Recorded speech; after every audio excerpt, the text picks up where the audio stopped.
Bab ke-31, bab tidur orang-orang lelaki di dalam masjid. Abu Qilabah meriwayatkan daripada Anas bin Malik, katanya, satu kumpulan orang Uql datang kepada Nabi SAW, lalu mereka tinggal di Suffah, yakni serambi masjid. Abdul Rahman bin Abi Bakar menceritakan ahli-ahli Suffah itu adalah orang-orang miskin. Imam Bukhari dengan sanad yang meriwayatkan daripada Abdullah bin Umar, beliau memberitahu bahawa semasa muda belia dan belum berumah tangga, dia selalu tidur di dalam masjid Nabi SAW. Dengan sanadnya Imam Bukhari meriwayatkan daripada Sahal bin Sa'ad, katanya, pernah Rasulullah SAW ke rumah Fatimah tetapi tidak mendapati Ali di rumah. Maka baginda SAW bertanya, di mana anak pakcikmu? Jawab Fatimah, ada berlaku sesuatu di antara saya dan dia, yakni sesuatu perselisihan, membuatkan saya naik marah. Dia pun keluar dan tidak tidur tengah hari di rumah. Rasulullah SAW berkata kepada seseorang, pergi tengok di mana dia. Setelah pergi, orang itu pun datang lalu berkata, wahai Rasulullah SAW, dia sedang tidur di dalam masjid. Rasulullah SAW pun pergi. Ketika itu dia sedang berbaring dalam keadaan kain selimutnya terjatuh dari lambungnya dan tubuhnya terkena tanah. Sambil menyapu tanah dari tubuhnya, Rasulullah SAW berkata, bangunlah wahai Aba Turab, bangunlah wahai Aba Turab. Imam Bukhari dengan sanadnya meriwayatkan daripada Abi Hurairah, katanya, aku telah melihat 70 orang ahli Suffah, yakni sahabat-sahabat yang tinggal di serambi masjid Nabi SAW. Tiada seorang pun daripada mereka itu mempunyai selendang, yang ada cuma kain pakai atau selembar kain yang mereka ikat di leher. Ada antaranya sampai ke separuh betis, ke tengah betis, dan ada yang sampai ke buku lali. Kain yang dipakai itu dipegangnya, yakni lantaran terlalu pendek, kecil atau kecil, dipegangnya dengan tangan kerana takut auratnya terdedah. Itulah, nanti ada 3 hadis di dalam bab ini. Tetapi oleh kerana hadis bagi bab yang pertama sebelum ni tak ada bincang lagi, kita baca sekali lagi lah terjemahannya. Iaitu hadis 420, muka surat 476.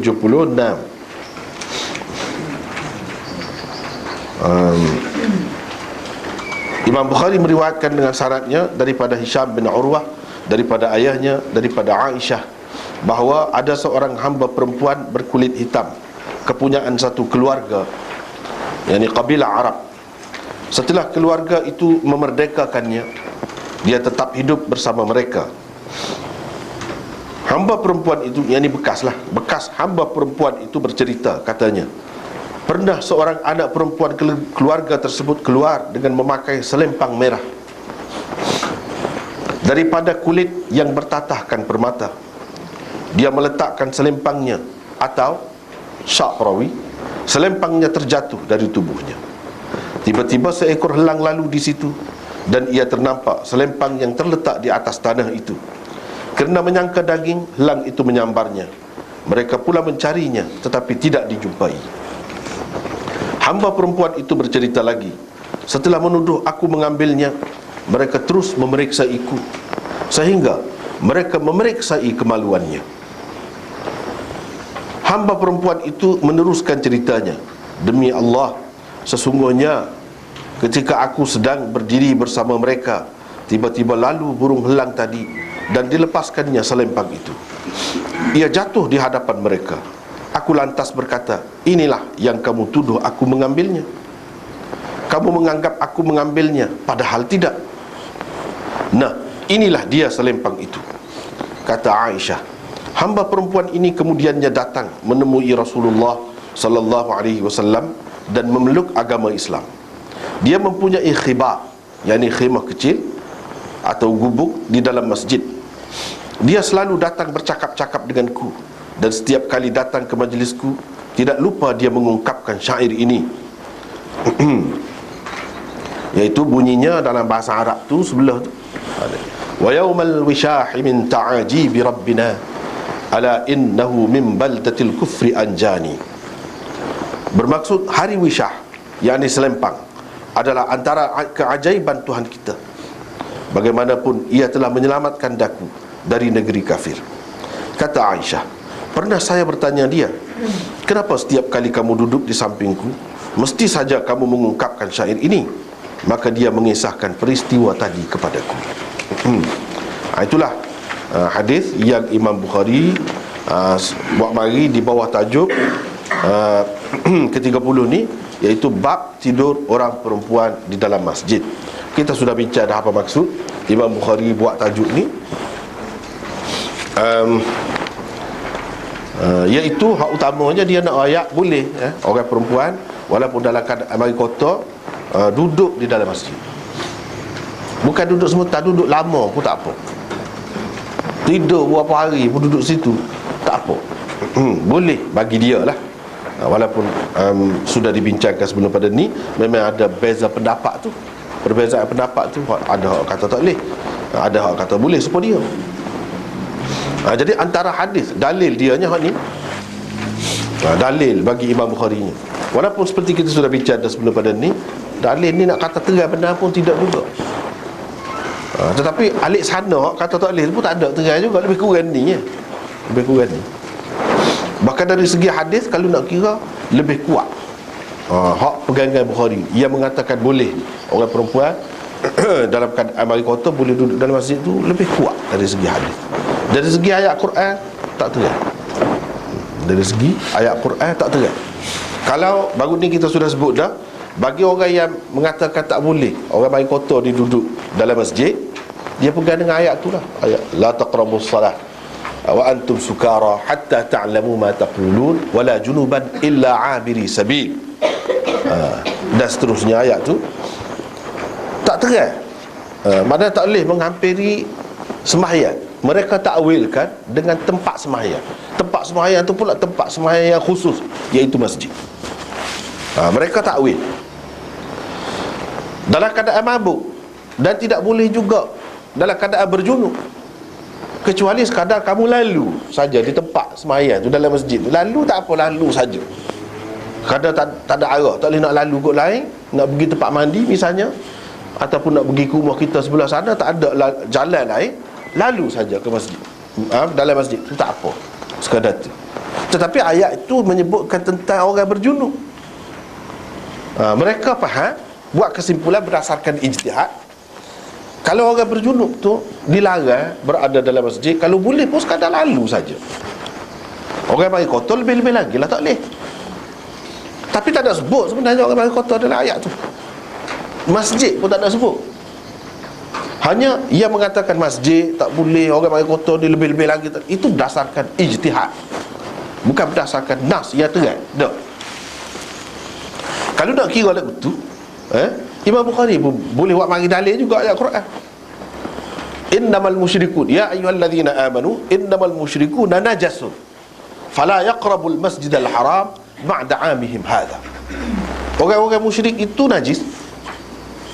Mana orang Islam tidak najis? Kalau nak kira, orang musyrik najis, orang Islam tidak najis. Kalau orang musyrik tu Nabi biarkan masuk dalam masjid, tak tahu apa ni mandi junub mana lewat tu. Nabi benarkan masuk dalam masjid, kecek dengan dia. Dan ada juga orang kafir musyrik diikat oleh kerana perang kan. Selepas perang dia ditawan, diikat. Apa ni dalam di tiang masjid. Duduk berapa lama, berapa hari situ.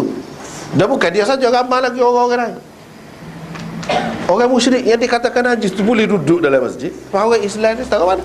Mana lebih? Tentu orang Islam dia lebih suci. Orang Islam ni tak kira dah lelaki ke perempuan ke supaya. Dia pun boleh pakai juga. Ada juga kalau nak kira, tapi tak terai berlaku tu. Tak terai berlaku. Cuma dia ada kait dengan hadis juga. Dia kena kait dengan hadis juga. Kok tu kok ni kok mana-mana pun tak ada yang terai. Baru ni kita sudah sebut dah hadis-hadis yang dengan jelas sebut perempuan tak boleh, yang ni dalam bentuk larang, berada dalam masjid, perempuan mari kotor, tak ada satu pun yang sahih. Kita sudah bincang dah baru ni panjang. Satu perkara lagi yang tak sebut baru ni, tinggal bermula daripada bab 30 ni, nota ni lah maknanya. Imam Bukhari start semula balik kepada masjid sebenar. Sebelum pada tu kita sudah bincang dah dalam risalah yang lalu, Bukhari dalam risalah yang lalu, beberapa bab dia bincang bukan berkenaan dengan masjid yang sebenar, tetapi tempat sembahyang. Juga Nabi sebut sebagai masjid, tapi masjid dalam maknanya yang umum. Sampai habis risalah tu, bagi sekat 29 lah, 30 ni ke atas, dia bincang tentang masjid sungguh pula. Balik semula kepada hak sebelum tu. Sebelum pada tu dia bincang tentang masjid dah. Dia balik semula daripada sini, mula semula dalam masjid. Jadi bab tidur orang perempuan di dalam masjid ni memang masjid sungguh lah. Bukan masjid dengan arti tempat sembahyang balasah ke, madrasah ke, surau ke, tak. Memang masjid sungguh. Sebab apa? Sebab hadis hak dia pada hari ni berkenaan dengan perempuan ni, memang dia tidur, dia duduk dalam masjid Nabi. Masjid Nabi tu masjid sebenar, bukan masjid dalam makna yang umum. Bermakna Imam Bukhari balik semula kepada masjid yang sebenar. Dan tajuk dia kita sudah bincang dah baru ni dengan panjang lebar. Hari ni kita akan mula bincang tentang hadis tu sendiri. Jadi di sini disebut ada seorang perempuan berkulit hitam, kepunyaan satu keluarga Arab. Siapa dia? Perempuan itu nama gapo? Tidak dapat dikesan. Seperti dalam nota ni, bawah tu kita tulis tak dapat dikesan. Kabilah tu keluarga mana pun tidak dapat dikesan. Lepas tu budak perempuan yang pakai selempang keluar tu, yang kena sambar selempang dia tu oleh lan tu pun tidak diketahui namanya. Tak diketahui, tidak dapat dikesan. Jadi ulama-ulama orang kaji tengok tak jumpa tu. Tak jumpa. Walaupun tak jumpa, hadis ini tetap boleh dipakai. Dan perempuan itu, yang dimerdekakan itulah, bekas hamba tu adalah sahabat Nabi SAW juga. Yang ni kita, kepercayaan kita Ahli Sunnah wal Jamaah ni, walaupun kita tak tahu nama seseorang tu, tetapi dia jelas sahabat. Macam sini, dia masuk Islam dengan Nabi sendiri. Dan di zaman Nabi dia sebagai orang Islam. Itu sahabat tak panggil. Jadi cerita ni cerita sahabat. Walaupun tidak diketahui nama dia, tak apa. Pasal banyak mana Ibnu Abbas ambil daripada orang lain, dia tak ada sebut. Dia ambil daripada siapa? Tentu tak. Dia tak ambil terus daripada Nabi SAW. Walaupun dia tidak sebut, tapi hadis dia tetap diterima. Hadis dia tu orang panggil hadis mursal sahabi. Mana dia tak ada secara langsung. Sebab Ibnu Abbas ni dia ada beberapa hadis saja. Mengikut Ibnul Qayyim ada belah-belah je hadis dia. Tak banyak, tak sampai 20. Kalau mengikut Imam Ghazali dalam kitab dia Mustasfa, 4 hadis. Pak dia terima, dia dengar secara langsung daripada Nabi SAW. Hak lain semua dia ambil melalui orang lain. Orang lain tu siapa? Tak tahu. Tapi tentu sahabat. Dia tak ambil daripada orang bawah dia ni, Hak tabi'in.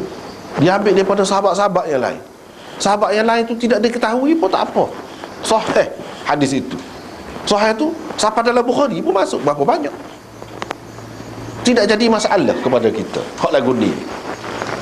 Supaya juga dengan perempuan ni, walaupun tidak diketahui nama dia, keturunan dia, binti gapo-gapo tak tahu, tak apa.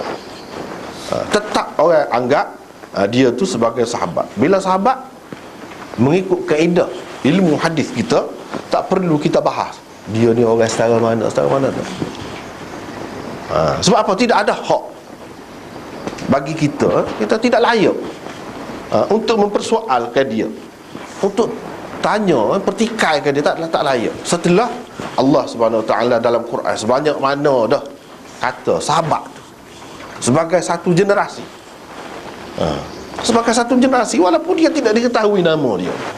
Kalau hak tahu nama, duduk jual sekali dengan Nabi, sekian lama, habis harta sebanyak mana dah, kerana Islam. Lagilah waktu tu tak kira lah, tak boleh setuh, kita kata setara tidak diketahui pun, kita tetap kena terima dia sebagai sahabat. Sebab apa? Sebab Quran banyak mana sebut dia tu orang baik. Jadi siapa kita nak kata dia ni tak baik pula? Walaupun dia ada salah silap, ada, tetapi dalam bab hadis ni cukup jaga benar sahabat-sahabat ni, cukup jaga. Itulah kesimpulan yang ulama kita buat. Dia tidak akan berdusta sengaja mengubah hak Nabi SAW. Tak akan. Sahabat ni lagu tu terdidik, terasuh. Siapakah mereka tu? Tidak serupa dengan hak lain. Lepas pada generasi sahabat tu, tabi'in. Apa lagi kemudian ni? Tabi'in kena tanya dulu. Kalau satu orang tu ambil, dia tak ada dengan sahabat, dia tak ada dengan sahabat. Mana-mana sahabat dia tak ada. Tiba-tiba dia meriwayatkan hadis tu daripada Nabi. Kita kena petikan, dia ambil daripada siapa? Kalau tentu dia ambil daripada sahabat, tak apa. Hak tak sebut tu sahabat maksudnya. Tetapi boleh jadi dia bukan ambil daripada sahabat, dia ambil daripada orang lain. Orang lain tu sama generasi dengannya, segenerasi dengan dia, iaitu tabi'in juga. Tak boleh. Kena tahu siapa dia orang. Itulah kedudukan sahabat ni di sisi kita yang setara mana.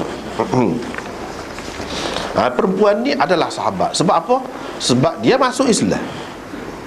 Lepas pada peristiwa ni, dia lari, pergi tinggalkan tempat tu, pergi jumpa dengan Nabi, masuk Islam, duduk dalam masjid sebagai orang Islam. Bermakna dia ni sahabat.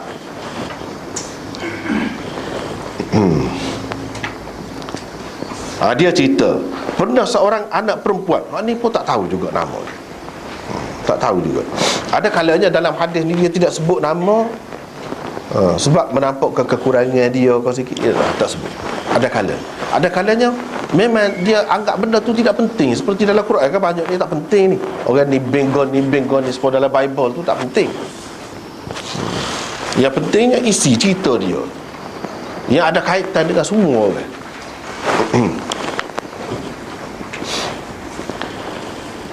Dia keluar dengan memakai selempang merah. Selempang ni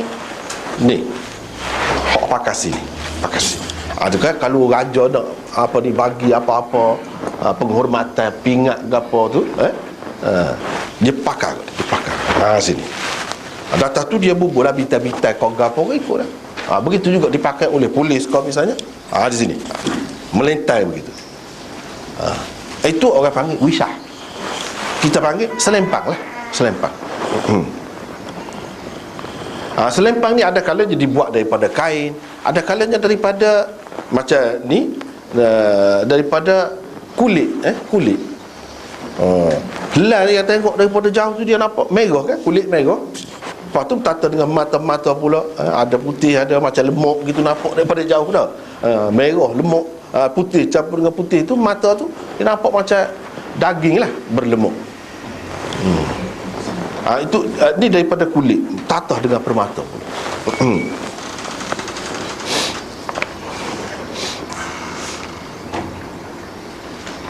Setengah-setengah orang kita duduk mengaji dulu, di pondok, tok guru terjemah wisah ni sebadayan, tapi kita cari dalam kaum tak jumpa.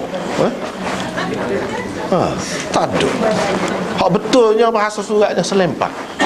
Selempang. Bahasa klasik benar, tak ada dalam kaum cari. Ada kerja sebadayan. Itulah ada orang tua kerja. Almarhum tu Ayah Zid dulu pondok Pasir Tumbung, saya pun mengaji sana juga. Dia terjemah wisah ni sebadayan. Tapi kita tengok dalam kaum dewan apa tak ada. Yang adanya yang betul selempang. Ni hak diguna. Ada satu kitab Jawi zaman dulu mengajilah, namanya Wisahul Afrah. Wisahul Afrah. Wisah tu ni dia terjemah dengan sebadayan.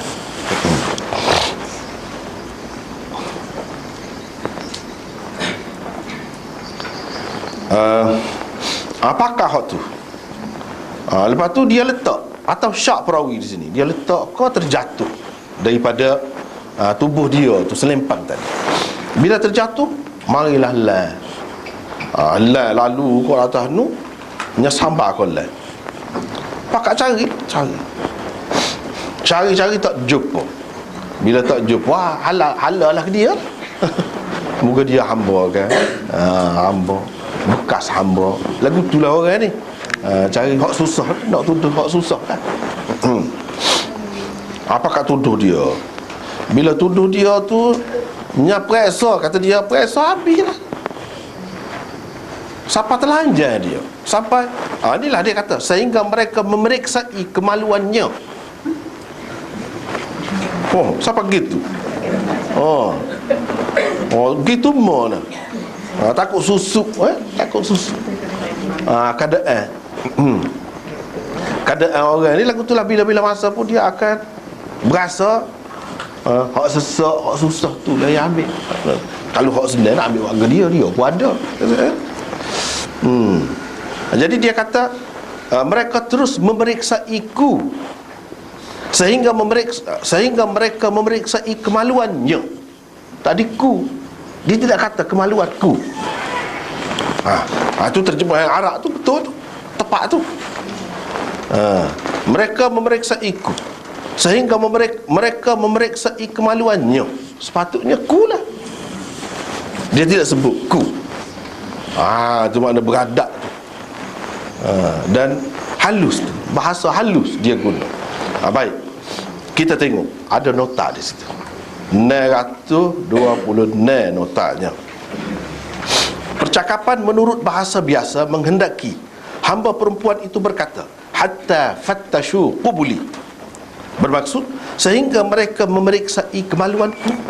Ku lah, muka orang periksa dia kan. Dia cerita ni, bukan qubulaha seperti mana yang tersebut dalam hadis, yakni kemaluannya. Bukan, kerana dia bercerita tentang dirinya, bukan bercerita tentang orang lain.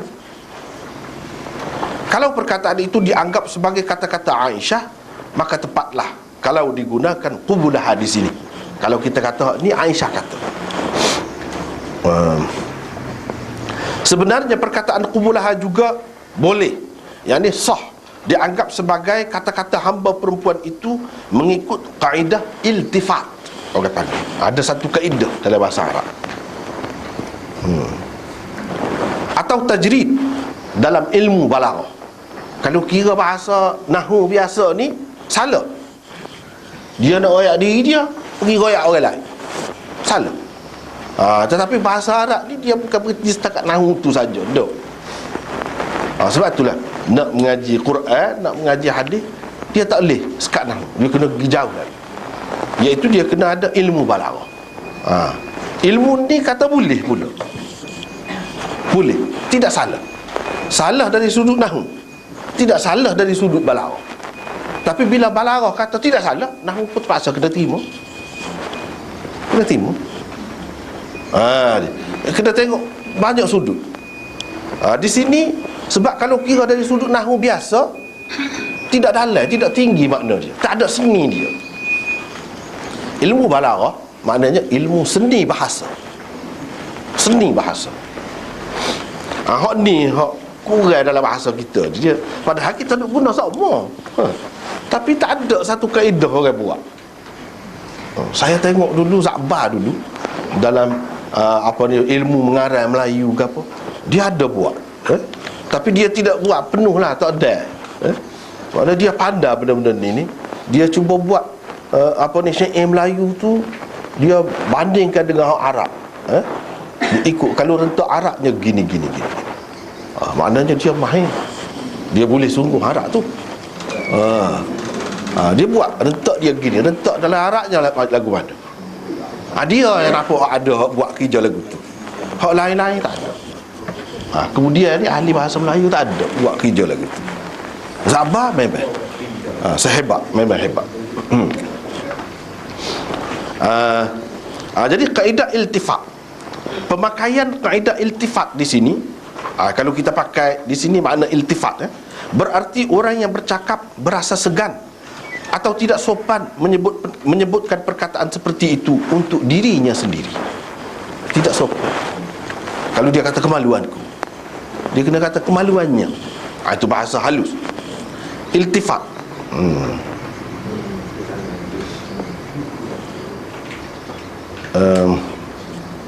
Karenanya ia menyebutkan seolah-olah pemeriksaan itu telah berlaku ke atas orang lain. Telah berlaku ke atas orang lain. Itu kalau pakai kaedah iltifat. Banyak benar dalam Quran guna lagu ni. Misalnya, wa anzala minas samaa'i ma'a fa akhrajna bihi azwajan min nabatin syatta. Umpamanya, dia telah menurunkan air dari langit. Yani dia Allah. Lalu kami keluarkan dengannya kami pula. Dia tidak kata lalu dia mengeluarkan dengan air itu sekian banyak tumbuh-tumbuhan dalam kepelbagaian rupanya. Kami pula dia kata. Lalu kami menumbuhkan dengan air itu sekian banyak tanaman-tanaman di bumi. Kami. Tadi dia kata dia. Sepatutnya dia kata kami tu dia turunkan air daripada langit dan dia menumbuhkan tanaman-tanaman. Tidak, kami pun. Jadi dia ada faedah besar dari sudut ilmu balaghah. Itulah orang panggil iltifat. Iltifat ni banyak pula bahagiannya. Ni orang panggil iltifat minal ghaibah ila takallum. Iltifat tu banyak jenis pula. Paling lari daripada hak ni pergi kepada hak ni, lari daripada hak ni pergi kepada hak ni. Wa ma li la a'budu alladhi fatarani wa ilaihi turja'un. Kenapa saya tidak akan sembah Tuhan yang telah menjadikan, mencipta saya, padahal kamu akan dikembalikan kepadanya? Padahal saya akan dikembalikan kepadanya. Sepatutnya bukan royak saya, ni royak kamu. Tengok, itu iltifat. Itu bahasa Quran. Dia nak ayatnya benda ni ketika turun air tu, waktu turun air tu memang tak nampak. Tetapi tanaman-tanaman yang tumbuh begini banyak, begini hebat ni, dia gunakan kami, seseolahnya dia berada di hadapan kita. Nak royak kehebatan dia, kebesaran dia. Bukan makna kami ni orang lain pula, dia juga. Itu orang panggil iltifat. Kalau dalam bahasa Melayu, orang kita dulu raja kecek. Mak dia tu, kata dia. Mak dia tu. Mak dia. Dia bahasa ke bini dia tu mak dia. Ayah dia. Apa ayah dia? Dia tu siapa? Tak. Tu iltifat. Sebab dia kata, kalau kata kamu, mu kasar. Ayah dia tu ayah kepada anak dia tu lah. Yang disayangi, kalau misalnya kita kata, itu orang panggil iltifat. Banyak juga digunakan dalam bahasa kita. Tetapi tak ada orang yang buat kaedah iltifat lagu ni gini, iltifat lagu ni gini. Tak ada. Dia nak ceritanya hak tadi, kalau kenapa aku tidak akan menyembah Tuhan, sedangkan kamu, aku ni memang sudah terima yang ada bangkit, ada hari kemudian. Kamu hak tidak terima pun kamu akan dikembalikan kepadanya juga. Usahakah aku yang percaya ni? Jadi semua kita ni akan dikembalikan kepada Allah. Nak bagi, nak tanam akidah kepada dia tu pula. Jadi itu faedahnya. Banyaklah lagu-lagu ni dalam Quran. Kalau kira dari sudut nahwu, tak kena. Tapi kalau tengok dari sudut balaghah, dia ada makna yang lain. Tak apalah. Itu dari sudut iltifat. Macam di sini, kalau dia kata hatta fattashu qubuli, sehingga mereka memeriksa kemaluanku, kasar sangat kecek. Orang beradab, bertamadun, dia beralus kecek. Tengok bahasa-bahasa kita pun memang dia tidak guna hak jenis terai-terai tu. Dia guna hak sulit sikit, bahasa yang halus dia guna. Jadi di sini dia lari seseolahnya orang lain, bukan dia. Padahal orang yang dengar tu faham maksudnya dia sendirilah, apa orang lain. Tu sah kaedah. Yang kedua, kaedah tajrid. Kalau kita pakai kaedah ni pun boleh juga. Kaedah tajrid ni lagu mana? Berarti orang yang bercakap mengandaikan dirinya sebagai orang lain, dan dia bercerita tentang orang itu, bukan tentang dirinya. Ini ahli sastra lah. Dia mengandaikan dia waktu tobik, seorang lagi diri dia tu, seorang lagi duduk depan. Jadi dia tu lah kena, bukan saya. Sebab manusia ni memang dia tak sih, kena atas dia. Kalau hak tak molek tu, biar kalau kena atas dia, bukan boleh dia khayal, biar kena atas orang lain, kena atas dia. Itu pesan manusia. Jadi serupa juga di sini. Dia tajrid. Tajrid ni banyak bahagian dia pula. Salah satu tajridnya ini bentuk dia.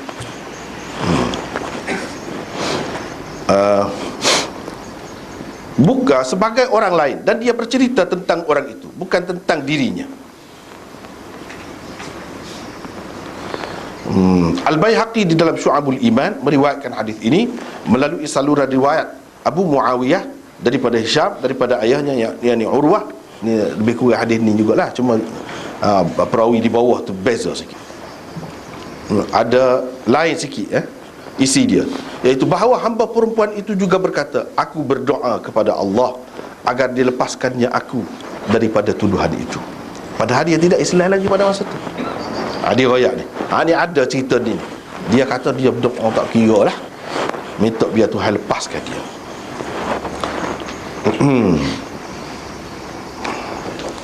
Ini kita boleh kata perempuan tu sendiri yang berkata begini mengikut dua kaedah. Satu iltifat, satu lagi tajrid. Contoh tajrid, tajrid selain daripada hak ni kita boleh buat mari. Biasa kalau orang mengaji syair Arab ni, dia akan jumpa dengan mutanabbi. Mutanabbi tu sahu lah, penyair yang sahu. Begini bunyi syair dia. Satu contoh nak bagi la khayla indaka tuhdiha wa la malu falyus'idin nutqu illam tus'idil halu. Itu kata dia. Itu dalam satu bentuk rentak syair dia lah. Dia kata, tidak ada kuda padamu, tidak ada kuda padamu untuk engkau hadiahkan. Tidak ada juga harta yang lain, tak ada. falyus'idin nutqu, biarlah engkau berasa berbahagia dengan memujinya, berterima kasih kepadanya jika keadaanmu tidak dapat membahagiakannya. Kalau mu tak boleh membahagiakannya, menyukakan dia dengan balas balik kebaikan dia tu, dengan bagi pitih kau, dengan bagi gapo kau, biar berasa bahagia dan membahagiakan dia dengan kata-katamu, dengan ucapan terima kasih kau sebagainya. Dia kata ni, dia bukan kata kepada satu orang lain dah. La khayla indaka, tidak ada kuda padamu. Padamu tu pada aku lah. Mu tu aku maksudnya. Tapi dia pakai kaedah tajrid. Tak ada arah lah, mu tak ada pitih, mu tak ada harta, mu tu dia. Itu kaedah tajrid. Kalau mu tak boleh bui, mu kena terima kasih lah dia. Mu tu dia dah lah. Bukan mu tu orang lain. Itu kaedah tajrid orang pakai.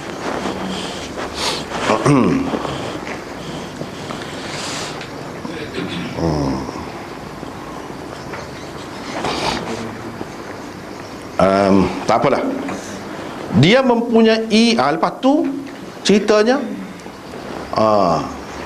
dah periksa begini, akhir sekali hikmat Tuhan, dia doa habis ring, doa tak kira lah doa, sebab malunya dihina sampai begitu, ditelanjangkan di hadapan orang, doa minta Tuhan selamat. Tiba-tiba yang pelik, tu dia katanya hari wisah, hari selempang tu hari yang pelik.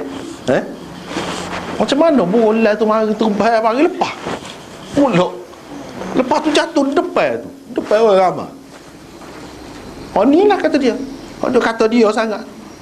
Pada ni tengok ni. Lepas pada tu tak apalah, tapi dia sedih dah lah, terkilan dah lah. Lepas pada tu dia tinggal tu, lalu berhijrah pergi, dengar cerita ada Nabi, ada gitu gini, ajaran bagus orang kata. Pergi tu jumpa dengan Nabi, masuk Islam.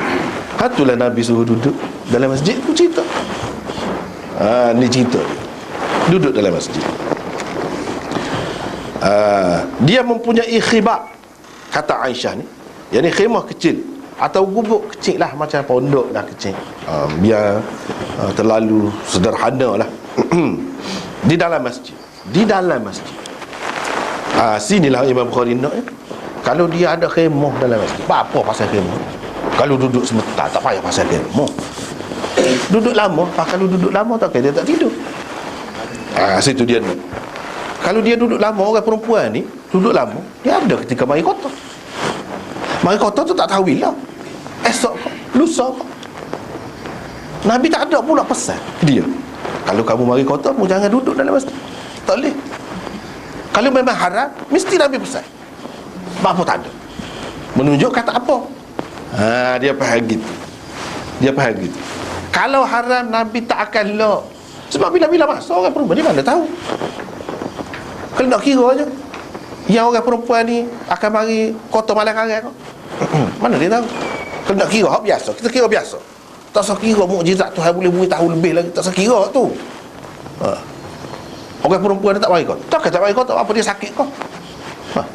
Dia tua lanjut dengan putus hik dah. Kena pasti kena royak. Mana dalil? Yang dia sudah putus hik. Kalau tak ada, kita kira sebagai orang perempuan biasa lah. Lama ni dia duduk dalam masjid ni, sebagai orang perempuan biasa, dia boleh mari kotor. Tak ada dalil yang suruh dia keluar daripada masjid, ataupun dia duduk di mana-mana rumah orang ketika dia mari kotor. Tak ada. Bila tak ada, inilah sekuat-kuat dalil. Sebab Nabi tak akan lock orang buat, pengikut dia buat benda salah. Tak akan lock. Setara zaman tu tak ada lah tuala, orang panggil tuala wanita seperti sekarang ni. Setara tu dia benar. Mana ada kemungkinan besar benar tu tumpah kau, kita kata darah. Setara tu pun dia tidak larang. Sedangkan orang ludah, orang kahak, dulu kita sudah jumpa, dia larang. Jangan duduk gini, kalau nak gini buat gini. Ada. Hak ni apa tak ada, menunjukkan tidak ada halangan semua. Tu cara dia faham. Itulah fiqh Bukhari. Jadi itulah dia kata orang perempuan orang kata boleh duduk dalam masjid. Bukan nak duduk saja, kitanya apabila fiqh ni kesimpulan yang kita sudah buat sebanyak mana, apa faedah? Banyak faedahnya. Bila kita kata boleh, banyak faedah. Bila kita kata tak boleh, banyaklah faedah dia tu terlepas. Bila kita kata tak boleh, tapi kita nak kata tak boleh ni, biar kemah dalil. Hak sebenarnya dalil yang sudah dibincangkan, tak ada hak kemah. Lebih kemah hak ni. Kalau nak kira tegas, tak ada.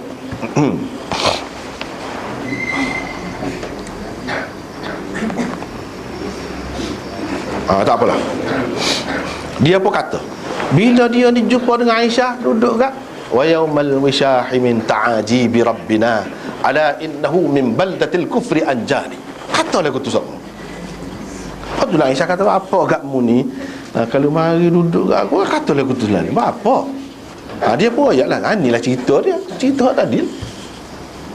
Jadi dia ingat, ajaib sungguh, pelik sungguh kerjaan Tuhan.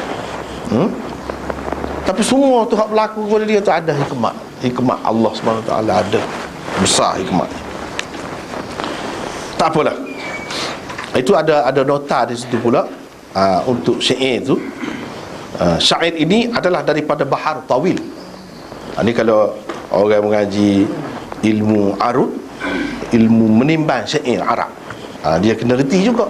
Sebab dalam hadis ni pun dia ada syair juga. Nabi bersyair ke tidak? Ma'allamnahu syi'ra wa ma yanbaghilah. Tidak kami ajar kepadanya syair. Tuhan kata Nabi itu bahasa dia bukan syair, dan tidak sesuai syair itu dengannya. Sebab hak aku buat itu lebih daripada syair lagi, lebih hebat. Tapi syair pun orang, jangan syair ni. Sastrawan ahli bahasa sungguh melopak orang. Kita biasa tengok orang melopak tu. Kalau kena molek, kalau bahasa tu bahasa tinggi, bahasa sedap, bahasa kemah, memang gelepar. Kalau kena bahasa, Syair tu pun. Tetapi Quran ni bukan syair. Kita nak tahu mana syair ni. Bukan. Hak ni Quran ni bukan syair, hak ni syair ni lagu ni. Kita nak tahu mana. Kita kena tahu satu ilmu yang lain pun. Dan kalau sampai ke peringkat kita boleh menilai syair begitu, kita akan dapat rasa, akan dapat tahu setara mana Quran ni banding dengan syair. Dia kena sampai situ baru berasa mukjizat Quran. Dalam bentuk bahasa Arab tak apa beza dengan syair. Jadi kena, sebab tu kena ngaji juga. Kata orang alim dia kena ngaji. Kalau tak ngaji tu tak boleh. Sebab walaupun Nabi tu tidak kecek bahasa syair, tetapi berapa banyak syair dalam hadis. Syair orang tu, syair orang ni. Apa beza? Dan syair ni tak boleh kau dalam Islam. Bukan tak boleh. Hak tak boleh, hak lagu mana? Tak apalah tu. Jadi kita nak bicara ni. Ini orang panggil bahar tawil. Dia ada banyak rentak dia. Wazan yang ditimbangan asalnya terdiri daripada 8 juzuk, iaitu fa'ulun, mafa'ilun, fa'ulun, mafa'ilun, fa'ulun, mafa'ilun, fa'ulun, mafa'ilun. Bahar tawil adalah bahar yang ini rentak. Rentak yang paling popular di kalangan penyair Arab.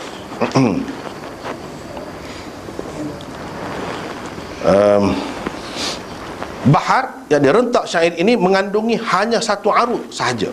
Ni tak faham lah.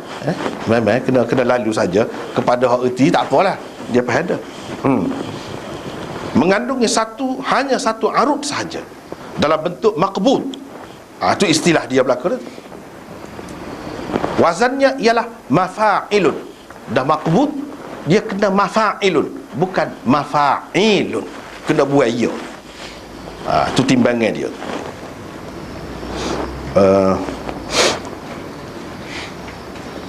Darbnya pula ada 3. Darbnya pula ada 3. Hak alif belakang dia tu, dia ada dua potong. Satu rangkap je dia terbagi kepada 2. Bahagian yang pertama, bahagian yang kedua. Misalnya wa yaumal wishah min ta'aji bi rabbina. Itu satu syatar orang panggil. Sambungan dia selepas dia buat bunga biasanya. Itu syatar yang kedua, hujung dia tu orang panggil darb. Gitulah rekah ceritanya. Darb dia tu ada 3 wazannya, iaitu mafa'ilun, mafa'ilun dan fa'ulun. Ada 3. Lepas tu darb bagi bait yang tersebut di dalam hadis di atas adalah sahih. Sahih tu maksudnya dalam bentuk mafa'ilun, bukan mafa'ilun, bukan maqbud, tapi mafa'ilun, supaya asal. Juzuk kedua, syatar pertama, baitnya dimasuki qab, yakni dibuang huruf kelimanya yang mati. Fa'ulun, mafa'ilun, ada ya asalnya. Syair ni kita tak boleh baca lagu, kena baca fa'ulun, mafa'ilun, bukan mafa'ilun. Sebab apa? Bahagian yang kedua dalam syatar pertama dia, maqbud. Maqbud tu huruf yang kelima dia tu dibuang. Tak boleh kita kata mafa'ilun, tapi kena kata mafa'ilun.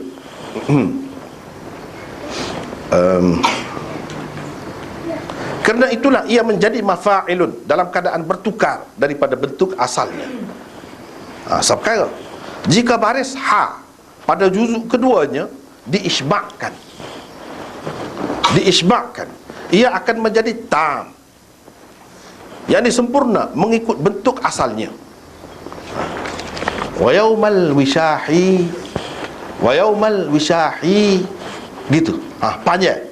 Itu isbak orang panggil. Bukan wa yaumal wishahi min ta'aji bi rabbina, bukan.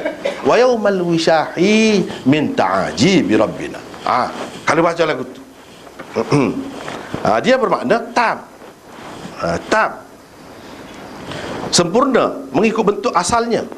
Dan jika ditanwinkan ha pada juzuk keduanya, di samping dibuangkan al di awalnya, niscaya juzuk pertamanya pula yang maqbud dimasuki qab. Wa yauma wishahin, wishahin tak ada, bukan wa yaumal wishahi, tak. Wa yauma wishahin, wishahin fa'ulun. Wa yauma wishahin. Kalau baca lagu tu, bermakna juzuk pertamanya pula yang maqbud dimasuki qab, wazannya akan menjadi fa'ulu. Fa'ulu, bukan fa'ulun lagi. Cara ini dianggap lebih ringan berbanding cara sebelumnya. Kalau pakai hak ni, yang ni ha tu bagi dua tanwin. Penggunaan qab pada juzuk kedua dan keenam terdapat dengan banyak sekali di dalam syair-syair Arab klasik, tetapi ia jarang digunakan di dalam syair-syair mualladin, iaitu penyair-penyair kemudian yang bukan merupakan Arab tulen. Hak lagu ni kot kita kena tahu, hak ni mengikut Arab klasik, syair Arab klasik. Walaupun orang kemudian kurang guna, tapi hak zaman dulu guna molek. Dan hak jadi hujah dalam bahasa Arab ni hak dulu, bukan hak kemudian. Hak mutanabbi tadi sohor pun orang tidak buat hujah. Tak apalah, secara ringkas saja tu kan. Apa yang kita royak lagu tu pasal memang dah ada syair tu, dia boleh baca kot tu, boleh baca kot ni. Kalau baca kot ni jadi gana begini. Syair di atas apabila ditaktikkan, dipotong-potong, akan tergambar seperti di bawah ini. Cuba kita perhati, nak timbang. Wa yaumal fa'ulun wishahimin mafa'ilun, bukan mafa'ilun sebab maqbud. Yang kedua tadi dia kena mafa'ilun. Ta'aji fa'ulun, bi rabbina mafa'ilun, ala'in fa'ulun, nahu min bal mafa'ilun, datil kuf fa'ulun, ri'anjani mafa'ilun. Tu timbangan dia. Ni orang panggil ilmu arud dan qawafi. Jadi kita boleh tahulah syair ni rentak gapo. Bahar ni banyak. Ada bahar tauhid, ada bahar basit. Hak kita baca hak mutanabbi tadi, la khayla indaka tuhdibiha malu tuhdiha wala malu tadi kan. La khayla indaka tuhdiha wala malu. Hak tu rentak lain, basit orang panggil. Ada rentak wafir, ada rentak kamil, macam-macam lagi. Dia bunyi lagu lain. Hak tu payah kena ngajikan dah. Tahu-tahu saya dia tak oyak gapo dia bahar gapo dia. Tapi bila jumpa tu kita kena baca yang betul lah. Bukan setakat betul, boleh buat pun. Boleh buat pun. Hak tu hak naknya. Jadi hak ni ada dalam hadis ni, baharnya ialah bahar tawil. Kalau kita belajar ilmu arud ni, bahar tawil ni rentak hak mula-mula sekali, rentak ni sebab paling popular. Rentak ni yang nak cerita gini sebab apa? Sebab tadilah ada beza tadi. Wa yaumal wishahi min ta'ajib, wa yaumal wishahi wa yauma wishahin min ta'ajib rabb. Situ duduk situ. Lepas tu kalau mengikut penilaian orang kemudian dia kata tak molek di situ. Apa ni juzuk yang kedua tu maqbud. Padahal orang sampai dulu kata tak ada apa-apa molek. Betul dah. Betul dah. Tak apalah. Baik, kita tengok pula pengajaran. Tu secara ringkas lah. Nak itu dia kena ngaji khusus pula tu. Cara ilmu tu. Dia antara syarat ulama buat untuk nak jadi mujtahid, untuk nak faham Quran, nak faham hadis, salah satu ilmu dia kena reti hak ni. Kalau tak reti hak ni bukan lagi. Tak boleh. Dia tidak layak lagi untuk mentafsir Quran ke, menterjemah hadis ke, syarah hadis, tak layak. Tak boleh. Tak sakit je. Tak boleh dulu lagi. Tak lulu dulu lagi. Syaratnya dia kena reti. Walaupun hak ni tak ada kena mengena dengan Quran, tapi bahasa Arab juga hak tinggi juga. Nak tahu beza apa istimewanya, apa beza. Tak apalah. 929 notanya, antara pengajaran dan panduan yang dapat diambil daripada hadis ini ialah orang lelaki atau perempuan yang tidak mempunyai rumah dan kediaman boleh tidur dan menetap di dalam masjid jika aman daripada fitnah. Lelaki dan perempuan boleh tidur di dalam masjid, tapi dengan syarat tadilah, kalau aman daripada fitnah. Yang kedua, keharusan memasang khemah dan sebagainya di dalam masjid untuk lelaki dan perempuan yang susah pasal khemah. Boleh. Setengah-setengah masjid tu kalau di luar-luar negara lah, dia pasal lansir gitu. Lansir dia buat sekerak sini, sekerak dia pasal lansir untuk orang iktikaf. Sebab semasa tidur tu dia macam hospital tu lah. Dia tutup gitu, tidur tak nampak lah kalau terdedah ke gapo ke. Kalau dibuat lagu tu memang molek untuk iktikaf, semasa beriktikaf. Tapi kalau khemah ni dia lebih daripada tu lagi. Lebih daripada tu lagi. Pasal khemah pun boleh. Pasal khemah, kalau sekarang ni kan khemah ada jual kan, khemah kita boleh pasal molek tu, plastik, boleh pasal. Tak payah pasal apa ni, lansir-lansir tadi kena gantung pula, kawat kau gapo kau susah. Pakai hot tu, duduk dalam tu. Kalau masa nak tidur boleh juga. Lepas tu boleh cabut, boleh pecat. Yang ketiga, elok keluar dari negeri yang membuatkan seseorang mendapat malu atau menyebabkannya hidup sengsara. Ini pengajaran. Perempuan tu dia tidak duduk situ, molek tindakan dia. Kalau tidak, dia tak masuk Islam. Kalau dia tidak berhijrah, tak masuk Islam. Kalau duduk situ semacam. Dan kita kalau sudah terhina ataupun seksa siapa gini jadi sebutan orang, tak molek duduk satu tempat. Baik pergi tempat lain.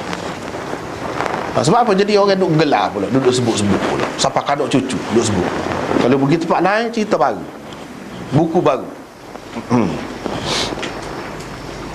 Yang keempat, ada kalanya fitnah yang berlaku ke atas seseorang mengakibatkan kebaikan dan kebahagiaannya di kemudian hari. Memang pada perempuan ni memanglah besar lah, tak kira lah malunya, sedihnya apabila orang sampai begitu sekali menuduh dia dan memeriksi dia sampai begitu sekali. Tetapi dengan sebab tu lah, kalau tidak boleh jadi dia tak lari, tak pergi, duduk situ lari. Kalau duduk situ setakat mana mati situ. Tapi hikmat Tuhan. Sebab itulah kalau ada gapo-gapo pelik, gapo-gapo fitnah, gapo-gapo ujian, terimalah. Ada kalanya untuk kemudian hari lebih baik kepada kita. Nanti banyak hikmat. Kita tak faham apa jadi duduk seksa, teruk. Sampai satu peringkat tu kadang-kadang orang nak bunuh diri, jangan. Kemudian hari tak ada apa-apa pun. Kalau bunuh diri tak ada, mati dah situ. Cara apa orang sepatutnya orang Islam ni tak ada fikir benda lagi tu. Sebab tu dalam Islam tak ada pasal bunuh diri apa bentuk pun. Bahkan itu salah satu dosa besar. Dosa besar.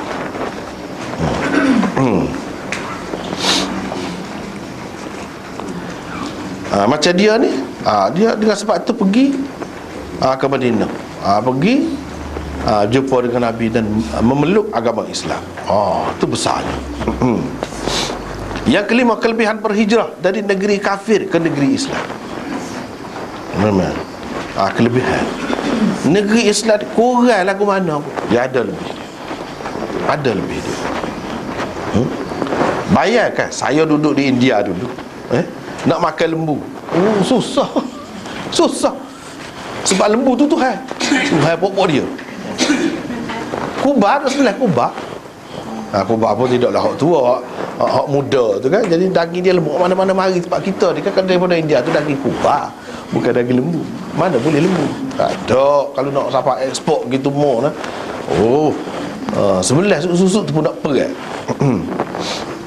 Jadi kalau kita nak makan lembu, kena pergi kapung. Kapung sungguh lah. Itu pengalaman tu. Tak ada kita jumpa, tak haji tengok tempat kita, rumah tanah tapi bersih.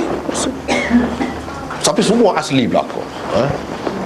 Nisa madu pun asli, susu pun asli, mentega gapo ni, gak minyak sapi ni mewah pokok dia. Duduk suasana tu memang tak boleh nak bayar lah tempat kita ni kan. Lepas tengok burung-burung tu besar-besar, macam-macam jenis burung tak pernah tengok. Dah orang tak makan. Lama haram pakai popok Hindu, popok kita kan. Makan Islam. Burung-burung boleh, kalau lembu tak boleh benar. Jadi kalau nak makan lembu kena pergi kapung tu lah. Kampung tu pun dia perah lembu tu dia susuk dalam rumah. Kalau hang nak cadang nak sebelah kan, cadang nak sebelah kan, dia apa ni, susuk. Sebab lembu dia kena ada surat beranak. Orang tak apa, tak ada surat beranak sana. Pelik. Lembu kena ada surat beranak. Jadi kalau sudah repot ada surat beranak, dia kena royak lah. Kalau mampu kau apa kena royak. Ngesah. Kalau nak sembelih dia tak boleh itu, pergi daftar tak boleh. Tak boleh dak. Astagfirullah tu. Tapi kalau kita duduk Pakistan sembelih ya. Kacak bahasa lebih kurang je. Bangsa pun lebih kurang je. Mewah selalu makan lembu. Makan lembu biasa semua tempat kita. Sembelih lembu biasa. Beza. Aku duduk sini dengar pagi-pagi dengar. Duduk Singapura tak boleh dah. Tak boleh dah. Beza. Negeri Islam dengan kafir ni kurang belah mana. Kurang setara mana. Hak tu kena sedar tu.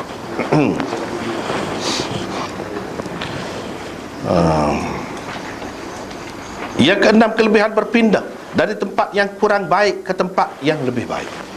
Atau sepatutnya jangan terlalu cinta ke tempat kita sendiri siapa tak tinggal langsung. Tak boleh. Saya sendiri dulu ni bukan lamai juga. Orang kata mak saya gila. Dia kata budak satu nak atas, pergi jauh seberang laut. Ada seorang lagi mak dia sekat Kota Baru. Ya boleh mana. Lebih pada tu tak boleh. Saya terlajuk ke anak dia. Jadi mak saya kata, kita pun saya juga, anak jatah seorang tu juga, tapi masa depan untuk ilmu, untuk gapo, kena sabarlah, kena terima. Dengan sebab pergi tu berapa banyak kita boleh, alhamdulillah. Berapa banyak benda kita boleh yang orang lain tak boleh. Sekurang-kurangnya bahasa dia kita boleh jelira. Ada kalanya lebih jelira pada bahasa kita sendiri. Pasal apa? Duduk dalam lingkungan dia benda tu. Jadi hak semua hak Tuhan buat ada hikmah. Ada hikmah. Tapi kalau tak boleh sebentar, tak sepindah, tak sepisah, tak boleh lah. Hak istimewa. Nak duduk di rumah, duduk caw kau makan, tak boleh makan. Gapa dia kita kata makan dan tempat kita. Memanglah tak ada lah tempat orang. Tak ada. Tapi ada pula ada sana tak ada tempat kita.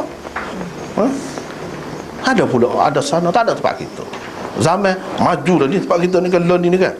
Segala barang hak luar tu siapa tempat kita. Tapi saya duduk cari-cari tengok Calon Roza tak ada lagi. Sedap tu. Calon Roza tak ada, buah singgara tak ada. No. Dan banyak lagi buah-buah. Sedap buah-buah tu. Kita duduk makan dengan sayang-sayang sampai budak mula. Bakar benda tu, buah singgara tu duduk dalam air. Dalam air, dalam kolam tu dia buah tu, buah dalam air. Lemuk. Dia buah dia macam pala lembu, macam pala ada tanduk gitu buah dia. Tak ada siapa tak gitu. Buah Calon Roza sedap. Tak ada siapa lagi. Kita lama mana dah makan benda tu, rasa dah tahu dah. Beza. Kalau kita pergi tempat orang, tapi kena susah lah sikit. Susah, memang susah. Susah.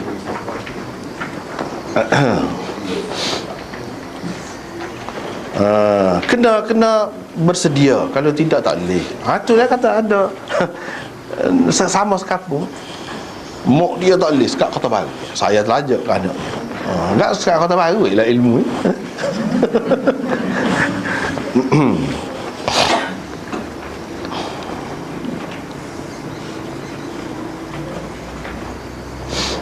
Yang ketujuh, doa orang yang dizalimi diterima Allah walaupun dia seorang kafir. Kena tahu tu. Orang yang dizalimi ni tak kira kafir pun Tuhan terima. Tak boleh buat nyaya kau.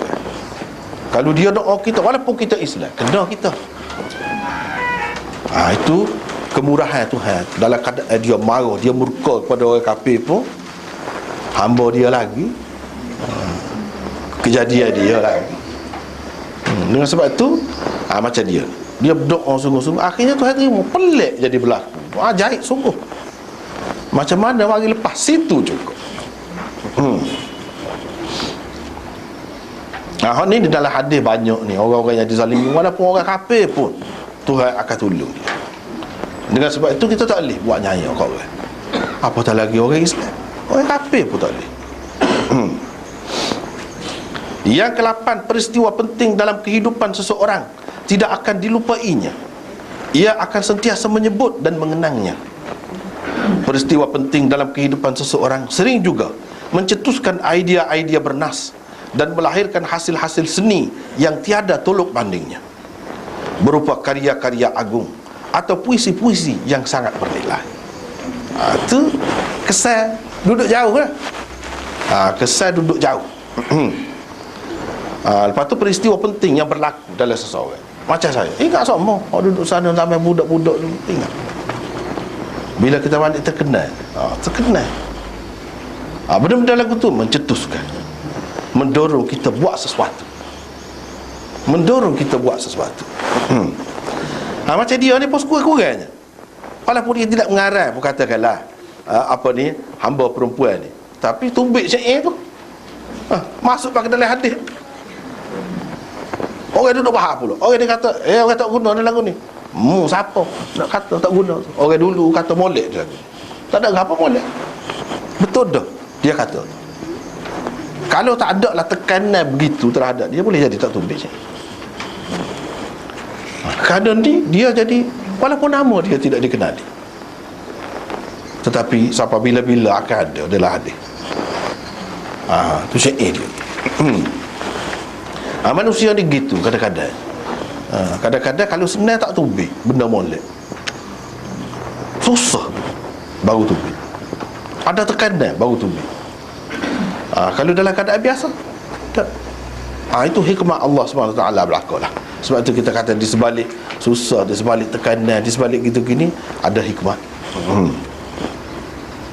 Yang ke-8, menempatkan seseorang di dalam masjid bukan berarti menghinanya, malah ia berarti memuliakannya, kerana masjid adalah tempat yang paling mulia di bumi. Jangan pula kita kata apa ya Nabi tak suruh pergi duduk rumah sahabat-sahabat dia lain. Ni orang perempuan disuruh duduk dalam masjid. Jadi adakah ini berarti memencilkan dia? Tidak. Berarti memuliakan. Itu kena faham. Maka kita kata apalah suruh duduk dalam masjid. Tak ada kau nak terima dia. Apa dia sakit kau gapo, kau takut jakit kau gapo. Tak ada sebab. Ini tempat yang mulia. Hak Nabi buat tentu tidak berarti menghina dia, memuliakan dia. Dan kita dapat tahu juga daripada sini, bila letak dalam masjid, Nabi tahu zaman dia tu selamat masjid, tidak ada fitnah. Masjid adalah tempat yang paling selamat.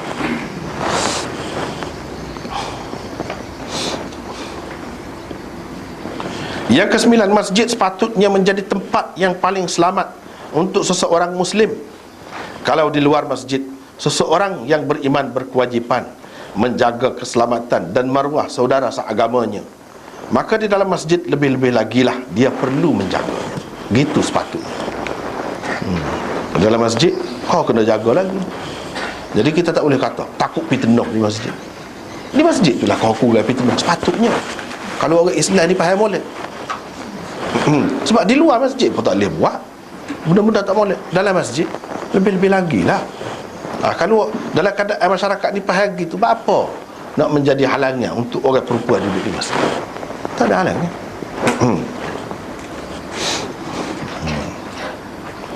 Yang ke-10, oleh kerana masjid merupakan tempat berlindung dan tempat beribadat orang-orang Islam, ia sewajarnya terbuka setiap masa kepada semua lapisan masyarakat. Kena boleh berlaku, semua lah. Yang ke-11, oleh kerana masjid juga merupakan pusat penyebaran dakwah dan ilmu Islam, maka sewajarnya kaum lelaki dan kaum perempuan kedua-duanya sekali bebas memasukinya dan berada di dalamnya tanpa mengira waktu dan ketika. Barulah nampak faedah dia. Kalau tidak, orang perempuan masa ni tak boleh, masa ni boleh, susah jadi. Bayangkanlah kalau sebab kita ni ada buat kelas, ketika mari kota tak boleh dia seminggu tak boleh. Kalau kelas tu nak hari, banyak mana dah tinggal. Tapi kalau boleh pergi, itulah ada setengah tu boleh pergi pun dah ngaji dah, tapi dia tidak sedar, tak sedar juga. Susah juga. Tapi kalau masjid tu boleh belaka, supaya pendapat Imam Bukhari ni,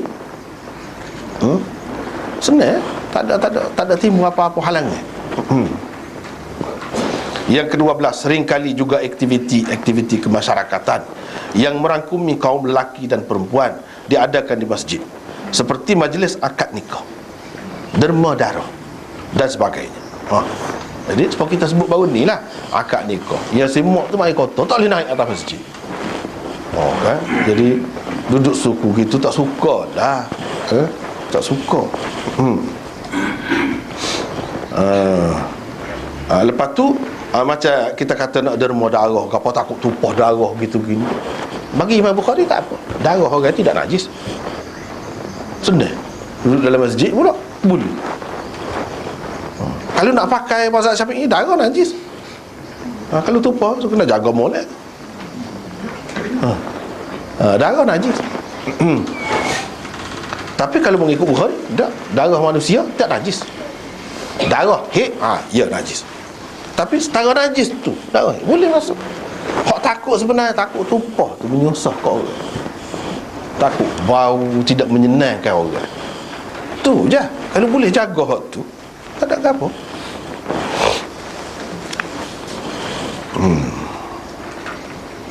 Ini hak nak derma darah ni, lelaki perempuan boleh. Boleh. Ijtihad Bukhari dan tokoh-tokoh ulama yang sependapat dengannya sesuai sekali dipilih dan diguna pakai untuk melancarkan perjalanan aktiviti-aktiviti seperti itu. Memanglah kalau kita pilih dia senang ya. Yang ke-13, hadis-hadis yang menunjukkan perempuan harus masuk ke dalam masjid dan berada di dalamnya dalam keadaan berhaid lebih kuat dan lebih tinggi kedudukannya daripada yang tidak mengharuskan. Ni kesimpulan yang kita buat lah. Memang pun kalau nak kira lebih kuat, lebih kuat. Kalau nak kata terang, tidak terang belakang mana-mana. Kena ijtihad belakang, kena proses belakang. Tidak terang. Ayat Quran ke hadis ke hak sahih tidak ada yang terang. Sama ada membolehkan atau tidak membolehkan, hak terang tak ada. Kalau ada hak terang, itu tidak sahih.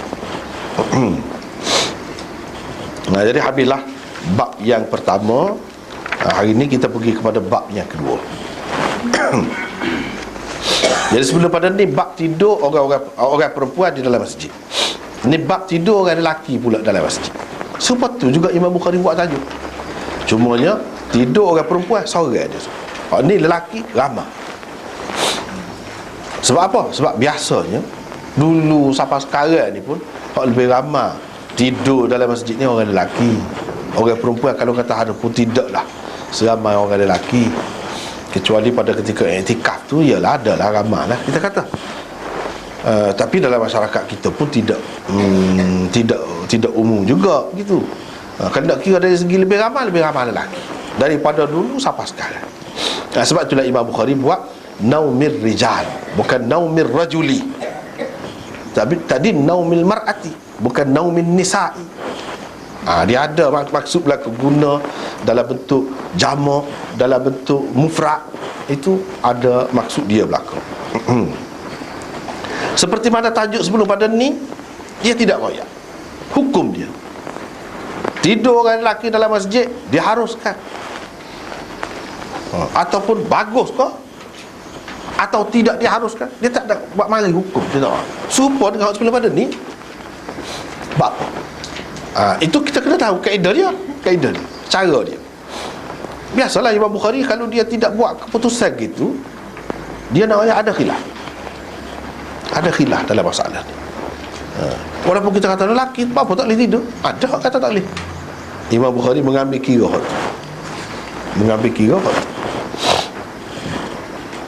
Tidur orang-orang lelaki dalam masjid. Daripada bab yang lalu dan seterusnya, ni masjid hak sebenar tadi, bukan masjid dalam maknanya yang umum, tidak. masjid khusus. Tidur orang lelaki di dalam masjid. Ada notas itu 930. Imam Bukhari menegaskan keharusan orang lelaki tidur dan menetap di dalam masjid dengan menjaga adab-adab. Boleh, tapi kena jaga adab. Kalau orang-orang perempuan pun dibenarkan tidur dan menetap di dalamnya, tentu sekali golongan lelaki lebih-lebih lagi dibenarkan, meskipun mereka terdedah kepada ihtilam atau janabah. Jadi Imam Bukhari sebut tajuk sebelum pada ni, dia kata orang perempuan boleh tidur dalam masjid, walaupun orang perempuan itu terdedah kepada mari kotor. Boleh. Orang lelaki juga terdedah juga, dia boleh jadi bila-bila masa dia berihtilam ataupun berjunub. Boleh jadi. Misalnya kita kata dia tidur dalam masjid. Tidur dalam masjid itu dia bermimpi. Siapa keluar air mani, itu berihtilam. Ataupun dia berjunub, tidak semesti tidur, tak mesti mimpi, duduk sedar-sedar gini. Kalau keluar berjunub, ada kemungkinan itu. Padahal dalam Quran larang orang berjunub, tak boleh. Kalau mengikut pendapat, ada dua pendapat tadi kan. Ada yang mengatakan orang berjunub tak boleh duduk dalam masjid berdasarkan ayat tu, illa abiri sabil, kecuali sekadar nak lalu. Jadi orang berjunub, kalau nak kira ada kemungkinan dia mari dia berjunub tu, ada kemungkinan bila-bila masa, kalau nak kira tak boleh lah duduk dalam masjid. Tapi dibenarkan juga. Bila dia berjunub, dia nak lagu mana? Dia tubik lah. Tubik. Tapi kalau mengikut Imam Bukhari, tak.